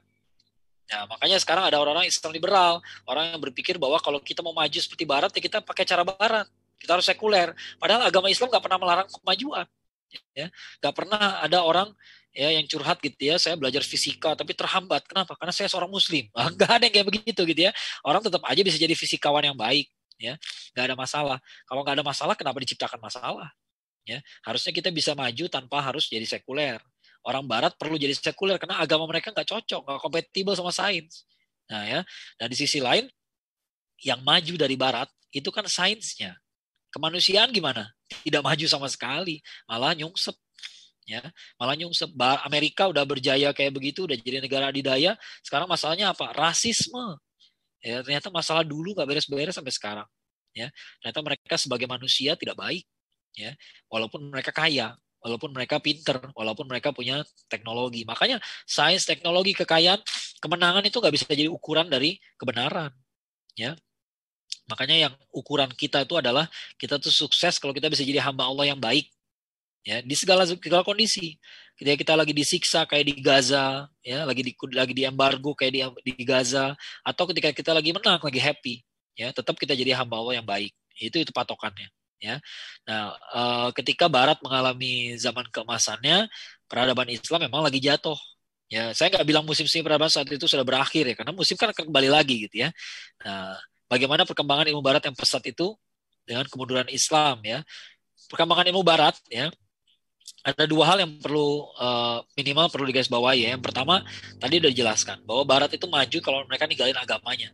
Ya, makanya mereka sekuler. Mereka nggak keluar dari agama, nggak murtad gitu ya, nggak ateis, tapi nggak semuanya ateis ya. Sekarang banyak yang ateis ya, tapi nggak semuanya ateis. Tapi mereka ya agama harus bisa jalan dengan sains gitu ya. Itu cara mereka maju ya, dengan cara meninggalkan agamanya. Yang kedua harus kita pahami juga, Barat itu sebenarnya meneruskan apa yang kita kerjakan. Jadi makanya orang Islam nggak perlu malu-malu belajar dari orang Barat. Ya, ambil aja ilmunya. Ya, kenapa? Dulu juga mereka belajar dari kita. Ya, emang siapa yang ngajarin dulu? Kita. Ya, dulu yang ngajarin, yang orang pertama kali ngitung diameter bumi pakai cara apa? Pakai trigonometri loh. Ya, Al-Biruni itu pakai trigonometri. Ya, bukan dia kelilingi bumi pakai penggaris gitu ya, enggak. Ya, beliau menghitung diameter bumi itu pakai trigonometri. Ya, jadi trigonometri kita sudah maju. Kita dulu ngajarin mereka. Ya, ketika di Al-Andalus, ketika ada perguruan tinggi di Cordoba itu, ya, di Kurtuba, seluruh dunia Eropa tuh belajar ke Spanyol dan kita nggak nolak. Ya, mereka orang kafir mau belajar sama kita ya boleh-boleh aja. Ya, siapa yang ngelarang? Ya.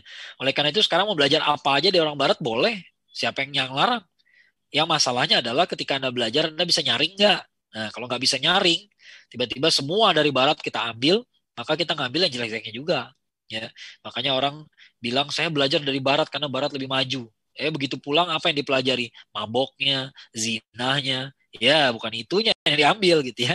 Ya, sementara tabiat buruk dia nggak berubah. Ya, harusnya diambil yang bagus-bagusnya dong, disiplinnya, profesionalnya, saling menghargainya. Orang Barat itu kan uh, apa? Dia nggak ngelihat umur sama sekali. Pokoknya setara semuanya gitu ya. Misalnya dosen sama dosen, nggak ada tuh ceritanya dosen senior sama dosen junior, nggak ada. Saling menghargai gitu ya. Sebut nama aja ya. Kita nggak mengatakan harus kayak begitu caranya, tapi kita harus belajar cara saling menghargai seperti itu ya. Tapi yang kita tiru dari Barat malah yang pergaulan bebasnya, zinanya, maboknya, ya hasilnya nggak sama seperti mereka. Ya kita jadi copycat yang jelek gitu, peniru yang buruk gitu ya. Nah itu tanggapan saya ya. Betul? Oke. Kita lanjut saat ke pertanyaan dari sebentar, Mas Muhammad Kolbi Fauzan. Mohon izin bertanya Ustadz, modal dasar apa yang harus dimiliki setiap muslim untuk meraih kemenangan itu? Dan apakah kita harus berlindung diri dari zaman yang sudah hancur? Berlindung seperti apa? Seperti Ashabul Kahfi. Ashabul Kahfi apakah pemenang? Ashabul Kahfi itu cuman selamat aja ya. Cuma selamat dari fitnah zaman. Dia nggak menang. Ya nggak menang dalam arti dia berjaya di atas yang lain. Enggak kan. Ashabul Kahfi kan nggak jadi penguasa. Nggak jadi penguasa pada zaman yang enggak. Ya, dia cuma melarikan diri saja. Ya, pada dasarnya pertanyaannya kita mesti ngapain itu tergantung kapasitas kita. Ya, sama kayak pertanyaan perlu nggak sih di rumah saya punya TV? Tergantung Anda gimana levelnya. Ya, kalau level Anda adalah penikmat TV, mendingan nggak usah. Ya, tapi kalau Anda punya tools yang dibutuhkan untuk mengkritisi, untuk menganalisis dari TV itu apa sih yang bisa kita analisis gitu. Ya, kalau para dai tidak nonton TV sama sekali, saya nggak setuju. Saya nggak setuju. Bahwa nggak semua harus fokus ke situ, ya oke. Tapi para dai harus tahu apa isi TV. Ya, tapi kalau yang nanya ke saya rakyat jelata gitu ya, ini orang baru kerja, duit belum banyak, dia malah beli TV, ya salah lah gitu. Ya nggak perlu ya. Lulus SD, lulus SMP nonton TV jangan, ya rusak hidupnya nanti, keluarganya rusak, nggak usah lah. Ya cari yang lain aja. Ya. Nah itu sama pertanyaannya kayak begitu. Apakah kita harus berlindung dari zaman yang sudah hancur? Ya kalau kita ngumpet, berlindung itu dalam arti ngumpet ya salah, gitu ya. Tidak demikian ya. Tergantung kita juga sih. Kalau kita emang nggak bisa apa-apa, mungkin opsi Ashabul Kahfi bisa kita pakai, ya. Tapi saya rasa sebagian besar orang nggak dalam posisi itu, ya. Kita bisa kok berbuat sesuatu, ya. Modal apa yang harus dimiliki setiap muslim ya? Seperti saya bilang tadi, tuntunannya udah ada, gitu. Quran tuh masih ada, sunnah tuh masih, hadis tuh masih ada ulama-ulama yang mempertahankan ilmu itu masih ada. Sekarang pertanyaannya kapan kita mau balik ke situ? Ya, kapan mau kembali ke situ? Ya saya tanya misalnya contohnya nih, sunnah Rasul. Kalau orang nyebut sunnah Rasul maunya apa? Maunya enak-enak aja gitu ya. Maunya enak-enak aja. Gak mau mereka misalnya bapak-bapak nih ya, mau menegakkan sunnah Rasul. Apa sunnah Rasulnya? Minum susu. Langsung jawabnya kayak begitu gitu ya. Nah selama kita masih kayak gitu, kapan mau berjayanya coba? Ya, minum susu. Lalu itu sunnah Rasul gitu ya. Berjalan dengan cepat. Berjalan seperti menuruni bukit, condong ke depan. Cepat. Itu sunnah Rasul. Jadi kalau aktivis dakwah jalannya pelan-pelan, gak nyunah tuh. Ya, gak nyunah. Ya. Saya nggak mau nyebut bid'ah juga, tapi nggak nyunah yang pasti gitu ya. Itu nggak nyunah, itu nggak bagus kayak begitu. Ya, aktivis dakwah tapi jalannya pelan, slow, nggak ada kesibukan. Ya, yang penting hari ini baca Quran aja. Ya, kan dulu Umar yang pernah bilang kan, orang tuh kalau udah selesai sholat, selesai zikir, keluar dari masjid. Ya, harus bergerak, cari nafkah. Ya, saya paling kesel lihat orang udah selesai waktu sholat gitu ya, udah selesai waktu zikirnya ada gitu ya, udah selesai zikirnya masih di sholat, masih di masjid aja. Ya, nggak bisa kayak begitu. Ya, Anda harus bergerak, cari ilmu, harus cari nafkah. Nafkah itu penting loh. Ya, orang-orang jadi jil itu karena nggak bisa cari nafkah kalau kata Kang Hafiz ya. Kang Hafiz Ari itu bilang orang-orang itu jadi jil karena mereka nggak tahu cara cari uang dengan benar. Ya, akhirnya cari uang dengan cara tidak benar, dengan cara menyerang agamanya sendiri, bikin makalah, ngehina-hina agama sendiri. Ya itulah cari duitnya cara mereka. Mereka nggak tahu cara cari duit dengan cara melamar pekerjaan, ya berbisnis dari awal tuh nggak tahu mereka. Mereka taunya nulis dapat duit gitu aja. Ya, cari nafkah itu penting supaya kita nggak perlu menggadaikan akidah. Ya, kita nggak perlu jual segala macam ya. Nah itu modal kita sekali lagi ya kembali pada tuntunan itu. Kalau saya mau mengucapkan kembali pada Quran dan Sunnah ya, itu benar gitu ya. Tapi kan kedengarannya terlalu simplistis gitu ya. Jadi saya mengatakan kembalilah pada tuntunan itu. Ya, kembali, jangan pilih-pilih gitu ya. Coba sunnah Rasul itu kerjain satu persatu. Ya, jangan pilih-pilih. Maunya yang enak doang gitu ya. Baca doanya dihafalin, doanya Rasulullah seperti apa dihafalkan. Itu bagus gitu ya. Tapi kan Rasulullah nggak cuma ngajarin berdoa. Rasulullah ngajarin yang lain juga toh. Berikhtiar juga, cari nafkah juga, ya beraktivitas juga diajarin, ya dan sebagainya. Atau Oke, kita lanjut. Jadi nanti waktu kita insya Allah sampai 21.30 ya. Saya akan masih membacakan pertanyaan sesuai urutan. Nih, pertanyaan selanjutnya dari Nur Aziz Ramadan. Assalamualaikum warahmatullahi wabarakatuh. Pertanyaannya, peradaban Islam akan kembali jaya. Apakah kemunduran saat ini itu karena umat Islam meninggalkan syariat ijtihad? Yaitu banyak yang melabeli kafir atau sesat bagi yang melakukan ijtihad. Semisal ketika Pak Amin Rais beristihad zakat provinsi 20%, itu ada sebagian muslim yang menganggapnya sesat. Padahal urusan ekonomi itu sifatnya ibadah ghairu mahdhah yang berkembang menyesuaikan zaman. Silakan Ustaz. Ya, soal ijtihad itu ada dua masalah minimal ya. Ada dua masalah soal ijtihad. Pertama, apakah suatu hal itu perlu diijtihadkan apa enggak? Ya, enggak semua hal bisa diijtihadkan. Saya berijtihad bahwa sholat isya nggak perlu. Itu bukan wilayah yang perlu diijtihadkan, ya. Itu salah ya. Masalah kedua adalah apakah Anda mujtahid? Nah, itu masalah lain lagi, ya. Masalah saya kurang tahu nih kasusnya Pak Amin Rais berijtihad seperti ini. Tapi pertanyaan saya dalam hal ini adalah apakah Pak Amin Rais adalah mujtahid dalam hal ilmu ekonomi syariah? Itu perlu dipertanyakan. Itu perlu saya pertanyakan. Tapi melabeli kafir sesat mungkin kejauhan juga. Ya, kejauhan gitu ya. Kejauhan lah label kayak begitu. Ya, jadi jangan hanya mengatakan bahwa yang melabeli kafir berarti salah, enggak juga. Karena ada juga orang pakai label ijtihad padahal untuk menutupi kesesatan. Contohnya siapa? Islam liberal. Islam liberal kan begitu caranya. Mereka bilang membuka pintu ijtihad pada semua dimensi Islam. Ijtihadnya dia apa? Ijtihadnya adalah kaum Nabi Lut diazab bukan karena homoseks, tapi karena mereka menyodomi malaikat. Gimana coba tuh kayak gitu? Ya, itu bukan ijtihad. Ya, dan mereka bukan mujtahid. Ya, jadi dua masalah sekali lagi ya. Apakah perlu diijtihadkan? Ya, kedua, apakah Anda mujtahid? Kalau Anda bukan mujtahid dan bukan ahli di bidang itu, jangan berijtihad. Ya, jadi kita bisa aja menganggap ini salah ijtihadnya gitu ya, tapi kita nggak menganggap juga bahwa dia sesat. Ya, mungkin dia sesat atau di gimana? Enggak, itu terlalu jauh gitu ya, terlalu jauh. Walaupun ada memang orang yang menggunakan tameng ijtihad untuk melindungi kesesatan tuh ada juga. Ya, ini kayak masalah gini loh, kayak masalah ada saudara kita yang gampang sekali menggunakan label bid'ah. Ya, lalu tiba-tiba ada lagi orang yang mengatakan, oh ini berarti orang yang bilang asal-asal yang bilang bid'ah itu berarti dia yang nggak beres sebenarnya. Nggak juga. Bid'ah itu benar-benar masalah yang nyata kok. Ya, benar-benar ada gitu ya. Jangan seolah-olah karena ada satu kelompok mendistorsi istilah bid'ah yang overuse dalam masalah bid'ah itu ya, menggunakan istilah bid'ah terlalu gampang gitu ya. Lalu kita mengatakan bahwa oh berarti nggak ada yang bid'ah itu. Semuanya nggak bid'ah. Nggak juga. Bid'ah itu ada, masalah yang nyata, sangat berbahaya, kita harus menghindar. Ya, itu kesesatan yang nyata. Makanya ahlu bid'ah itu siapa aja? Ya Khawarij, Mu'tazilah, Murji'ah, itulah firqah-firqah sesat semua. Ya, diyakini kesesatan ya Syiah itu sesat gitu ya. Tapi nggak semua orang yang punya kesalahan lalu disebut ahlu bid'ah, nggak. Ya, nggak segampang itu juga. Ya, jadi dua sisi itu. Ya, satu sisi yang gampang melabeli orang beda pendapat sesat itu salah. Ya, tapi memang ada pendapat yang sesat gitu, pendapat yang berlebihan, yang menggunakan label ijtihad padahal bukan ijtihad, ya, dan padahal dia bukan mujtahid, itu berbahaya juga, ya.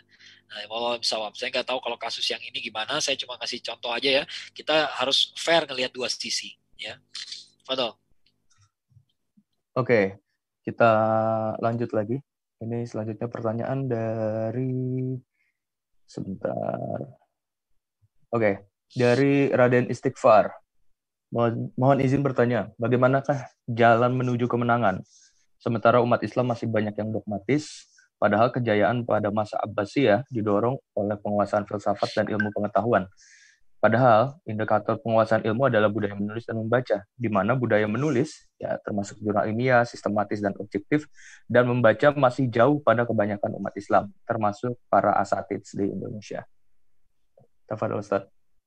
Ya, Ini benar ya, bahwa bagaimana jalan menuju kemenangan, bagaimana itu kan retorika ya, sebenarnya nggak bisa kita mencapai kemenangan selama kita masih belum mencintai ilmu seperti kita dulu gitu ya. Tapi apakah Abbasiyah zaman dulu kita didorong oleh penguasaan filsafat, apakah Abbasiyah tuh indah-indah semua?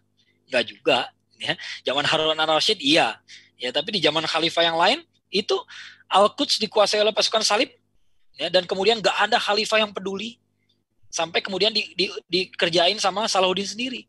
Amanuddin Zengki dilanjutkan oleh Salahuddin Ayyubi. Itu kan bukan atas perintah khalifah. Khalifah pada saat itu bejat sampai mereka nggak peduli masalah Al-Quds, nggak peduli mereka masalah Masjidil Aqsa. Ya. Jadi nggak semua Daulah Abbasiyah itu indah ceritanya, nggak juga. Di zaman Salahuddin Ayyubi itu nggak indah sama sekali, ya jelek sekali itu. Tapi zamannya Harun al-Rasyid ya cakep. Ya. Khalifah yang Mu'tazilah yang nyiksa Imam Ahmad.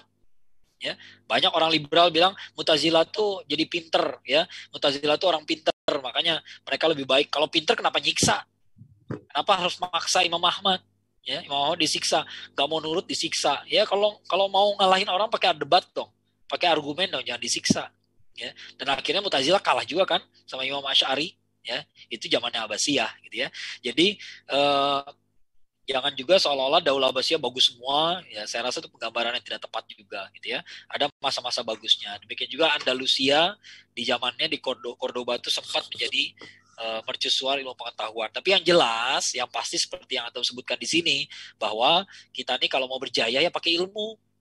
Itu keyakinan SPI juga. Ya, makanya di SPI itu ada visi kita ingin mengembalikan kejayaan Islam dengan membangun kembali peradaban ilmu. Karena kalau nggak ada peradaban ilmu, kalau kita nggak membangun tradisi ilmu, kalau tradisi ilmu nggak dibangun kembali, nggak kembali kita ke perjayaan, nggak bisa, ya nggak bisa.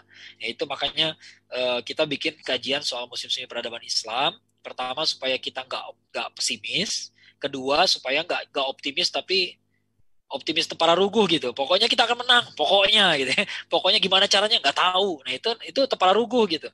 Ya nggak puguh gitu ya. Ditanya gimana caranya nggak ngerti. Ya jangan sampai nggak ngerti. Ya harus ngerti gimana caranya gitu ya. Caranya adalah dengan ilmu. Ya. Memahami Islam tuh pakai dalil bukan pakai akal. Ya, dalil juga dipahami pakai akal, Mas, gitu ya. Bukan pakai dengkul gitu ya. Dalil dipahami pakai akal, ya. Kalau kita nggak pakai akal, kita baca surat At-Taubah lalu kita artikan seolah-olah gitulah cara kita menghandle orang kafir. Caranya gimana? Baca aja surat At-Taubah. Ya nggak begitu. Surat At-Taubah kan surat pemutusan hubungan kepada orang-orang kafir yang melanggar perjanjian. Kalau nggak melanggar perjanjian, jangan pakai ayat At-Taubah, bahaya gitu ya. Ketemu orang kafir, eksekusi. Ketemu orang kafir, dorong ke tempat yang lebih sempit, nggak begitu. Ya, nggak demikian gitu ya. Nah, kalau orang nggak pakai ilmu, baca dalil ya begitu jadinya. Ya, nggak seperti itu gitu ya. Ya, memang kita butuh ilmu. Ya, butuh ilmu. Kalau sekarang harus baca jurnal, harus baca makalah, ya itulah harus dilakukan. Ya, jangan diem aja gitu ya. Ya benar gitu ya. Betul. Ada lagi? Oke, kita lanjut, Ustaz. Ini selanjutnya dari Satria Gundara. Oke, Assalamualaikum, Ustaz. Ada 2 pertanyaan. Pertanyaan pertama ini, apakah umat Islam di dunia harus tergabung dalam satu jamaah atau dipimpin oleh satu orang agar tidak terpecah sendiri-sendiri, agar bisa mencapai musim semi lagi? Terus yang selanjutnya, saya pernah membaca buku yang berjudul Model Kebangkitan Umat Islam, karya Dr. Majid Ihsan Al-Kilani, dan di situ saya tangkap salah satu key resolution agar umat bangkit adalah pendidikan dan ilmu. Menurut Ustadz, bagaimana kondisi umat sekarang? Sudah sampai mana kita dalam aspek ilmu dan pendidikan untuk bisa kembali bangkit? Fadol, Ustadz. Ya, yang namanya musim semi itu berulang, muncul lagi. Jadi itu sudah terjadi dan sudah lewat lagi gitu ya. Jadi kemenangan Salahuddin bisa dianggap sebagai musim semi. Ya, Abdurrahman An-Nasir di Andalusia bisa dianggap sebagai musim semi.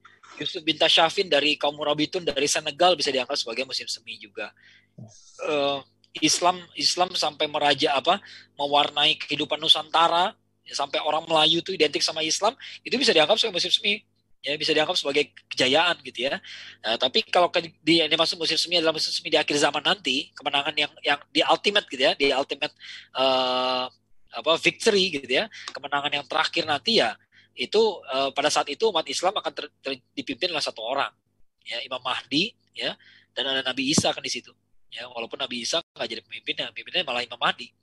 Ya, ketika sholat kan yang jadi imam Imam Mahdi bukan Nabi Isa alaihissalam. Kenapa? Ya salah satu hikmahnya karena syariat Nabi Isa udah selesai. Sekarang syariatnya Nabi Muhammad SAW. Ya, makanya jadi imam adalah umatnya Nabi Muhammad SAW. Ya, Nabi Isa datang ke situ untuk membantu kemenangan umat Islam. Ya, bahwa kita akan dipimpin oleh satu orang, ya, gitu ya. Tapi seperti saya bilang tadi, ya kita nggak pasti nunggu kemenangan di akhir zaman itu, gitu. Kata siapa sih kemenangan akhir zaman? Akhir zaman itu tahun 2021. Ingat nggak kemarin kalau ada yang meramalkan nih fase dukhon terjadi pertengahan tahun 2020, kemana aja tuh? Ya kemana aja ramalan kayak begitu? Ya itulah makanya saya bilang akhir zaman itu bukan buat diramal-ramalin, bukan. Nggak ada tuntutan bahwa kita harus tahu kapan sih, tahun berapa terjadi akhir zaman. Enggak ada tuntutan seperti itu.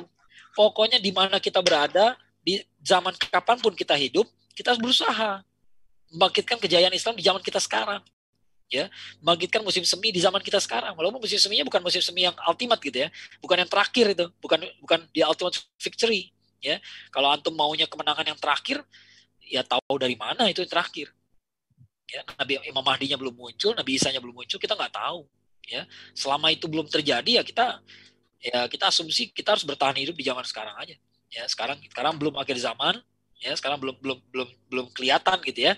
Imam Mahdinya belum kelihatan, Nabi Isanya belum kelihatan, Dajjalnya aja juga belum kelihatan juga, walaupun udah mulai ada spekulasi macam-macam gitu ya. Tapi yang pasti kita berbuat yang terbaik di zaman kita sekarang. Kita bikinlah musim semi di zaman kita sekarang, ya. Paling enggak kalaupun terjadi di zaman anak kita, ya anak kita itu kan anak kita tuh kan tumbuh dari pendidikan kita, ya. Jadi kita pun bisa berkontribusi pada kemenangan di generasi berikutnya, ya. Kayak Salahuddin Al-Ayyubi, ya. Kalau di bukunya Masya Majid Zangkilani, beliau hasil cetakan siapa?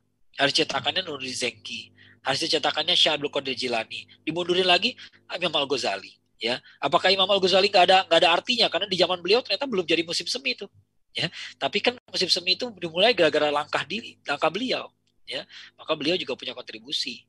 Nah, kita nggak usah mikirin, jangan kita mikirin apakah harus begini, harus begitu. Pokoknya apa ya maksudnya ya? Jangan kita pikirkan kemenangan itu nanti kayak apa, apakah nanti di akhir zaman, apakah sekarang mendekati akhir zaman apa enggak usah dipikirin.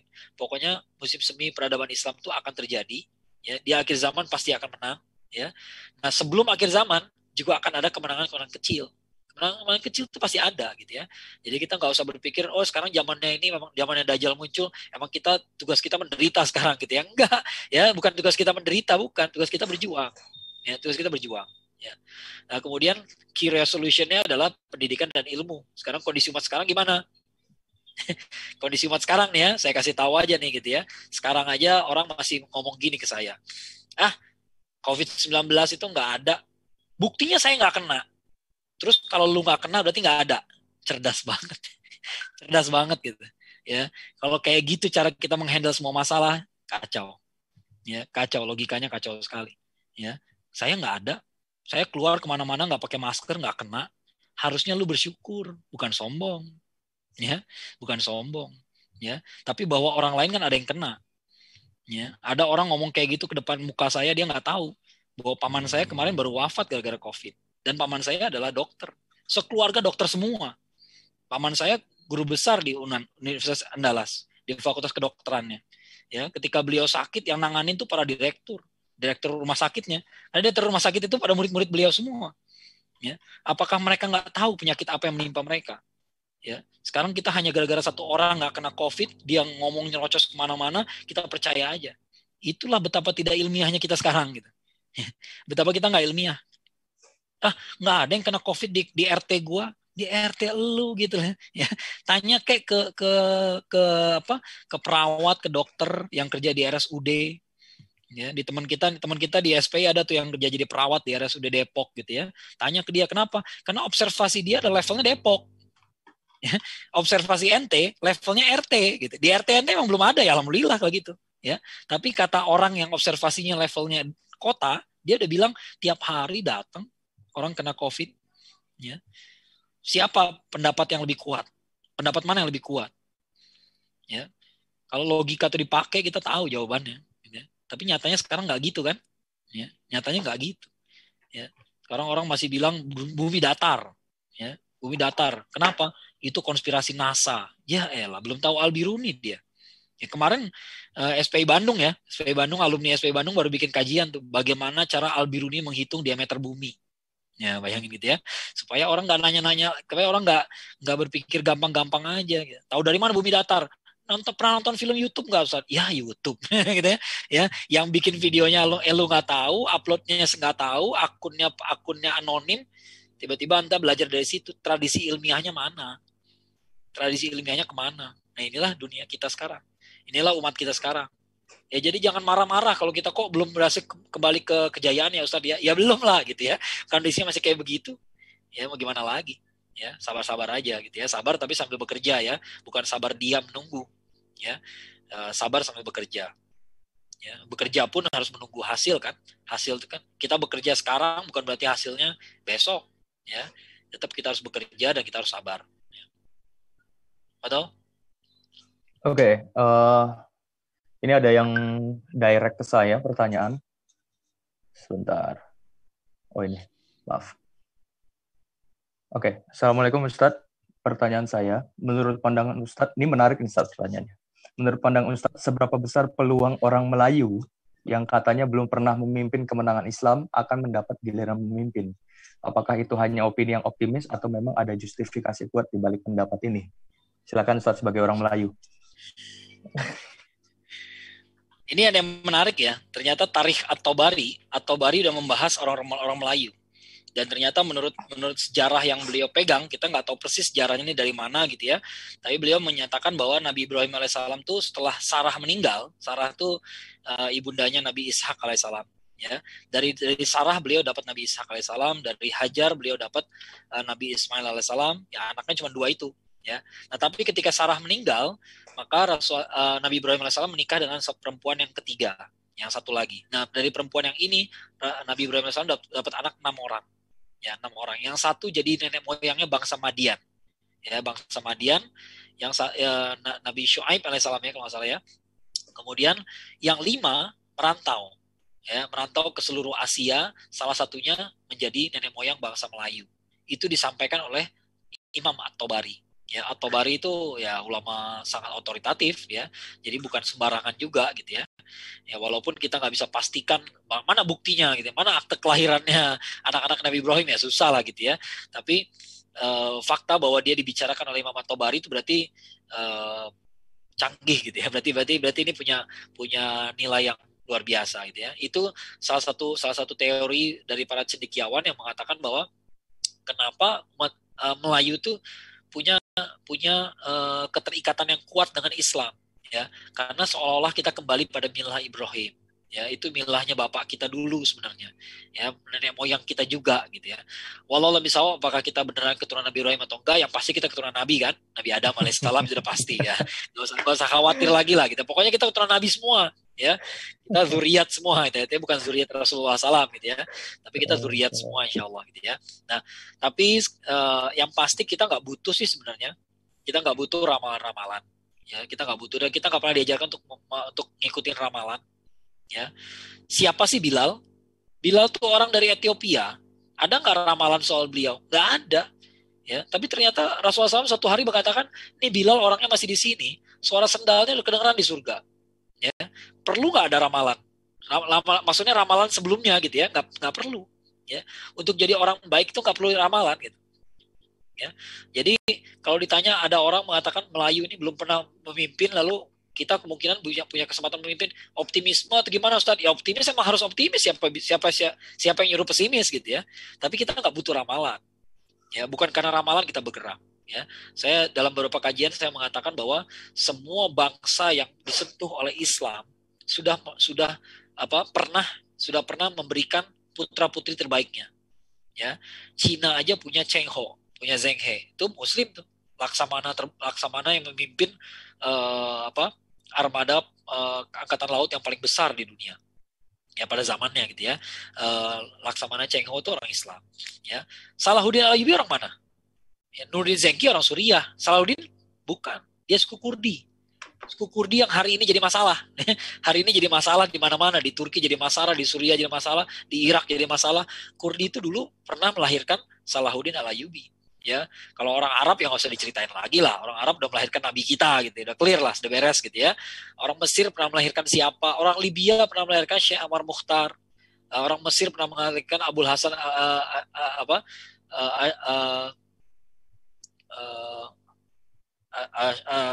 Aduh, saya lupa lagi namanya ya. Hasan al-Banna. Banyak lah orang Mesir, banyak lah gitu ya. Saya nggak mau nyebut Hasan al-Banna tadinya gitu ya, mau nyebut yang lain gitu ya. Kemudian orang apa lagi? Orang Andalusia pernah melahirkan siapa? Imam Al-Qurtubi, Ibnu Hazm, ya, At-Turtushi, Abbas Ibnu Farnas, ya, kemudian siapa lagi? Ibnu Abdul Dar, siapa, orang mana? Orang Portugal itu. Ya, dari Portugal, ya, tinggalnya dari sono gitu ya. Jadi Senegal melahirkan Yusuf bin Tashafin. Senegal, ya bayangin gitu ya. Senegal bukan cuma melahirkan Jibril Cisse gitu ya. Ya, Aljazair pernah melahirkan siapa? Bukan Zidane doang gitu ya. Masih banyak orang lain yang ya, pernah juga orang hebat. Orang Melayu juga punya orang hebat.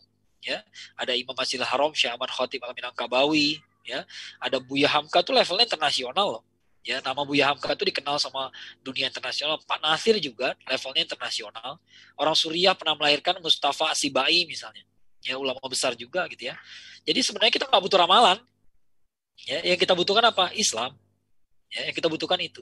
Ya, kita lepaskan Islam, kita nggak dapat kehormatan lagi. Kita nggak akan bisa jadi manusia terbaik lagi gitu ya. Tapi dengan Islam kita bisa. Ya, kita mau orang Melayu kek, mau orang Afrika kek, mau orang Cina kek. What does it matter? Ya, apa pentingnya? Ya, kenapa penting? Gak penting lagi. Ya, kita nggak butuh ramalan ya. Apakah karena kita keturunan Nabi Ibrahim lalu kita lebih baik daripada yang lain? Gak juga. Itu kan cara berpikir Bani Israel ya. Jangan ditiru ya. Jangan ditiru cara berpikir begitu. Enggak ya. Kuntum khairu ummah ukhrijat linnas ya. Kita ini umat yang terbaik buat manusia. Kenapa? Karena ta'muruna bil ma'ruf wa tanhauna 'anil munkar wa tu'minuna billah. Bukan karena kita keturunan Nabi Ibrahim alaihissalam, bukan gitu ya. Bukan karena kita keturunan siapa nggak ada urusan ya. Gak usahlah kita berpikir ke arah situ ya. Justru kalau menurut saya itu malah menghambat ya. Akhirnya kita merasa jadi hebat. Kenapa? Karena Melayu belum pernah jadi, ya itu kan jadi pembenaran gitu ya. Ya kalau belum pernah memimpin lalu harus kasih giliran memimpin gitu. Ya nggak harus juga gitu ya. Ya kalau kita bejat ya bejat aja gitu ya. Selamanya nggak jadi pemimpin. Ya. Nah, itu yang harus kita upayakan. Syarat-syarat kemenangan itu harus kita penuhi. Ya. Betul? Oke. Baik, Ustaz. Sepertinya waktu sudah menunjukkan 21.30. Ini memang masih ada beberapa pertanyaan, cuman khawatir kalau misalnya kita lanjut, ini kita bisa sampai subuh. Ini kita. Jadi, untuk teman-teman yang pertanyaannya belum dibacakan, silahkan di copy dulu pertanyaannya. Nanti kita akan lanjutkan diskusinya di grup. Insya Allah nanti Ustadz akan mencoba menjawab melalui grup WhatsApp, karena waktu kita sudah menunjukkan pukul 21.30. Mohon maaf jika ada pertanyaan yang belum disampaikan kepada Ustaz Akmal. Silahkan di-copy terlebih dahulu. Baik. Oke. Mungkin itu materi yang disampaikan Ustadz dan sesi tanya-jawab. Sekali lagi saya ingin mengucapkan terima kasih kepada guru kita Ustadz Akmal Syafril atas penjabaran materi yang disampaikan pada malam hari ini. Dan jangan lupa bahwa pekan depan kita masih akan bertemu lagi di waktu yang sama hari Ahad dan dengan Ustadz Akmal Syafril juga. Jadi untuk pertemuan 1 dan pertemuan 2 ada dengan Ustadz Akmal Syafril di hari Ahad, dan di hari Rabu malam kita akan belajar bersama guru kita yang lain yaitu Ustadz Asep Sobari di pertemuan ketiga dan pertemuan keempat.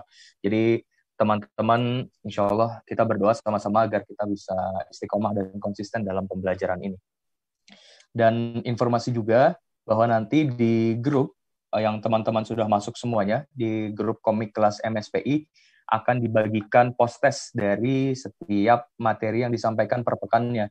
Jadi nanti tunggu saja, dari panitia akan membagikan post-test dan teman-teman silahkan untuk menjawab post-test itu, karena itu akan menjadi pertimbangan dari panitia untuk apakah teman-teman lulus dari kelas online pemikiran intensif SPI dengan tema Musim Semi Peradaban Islam ini.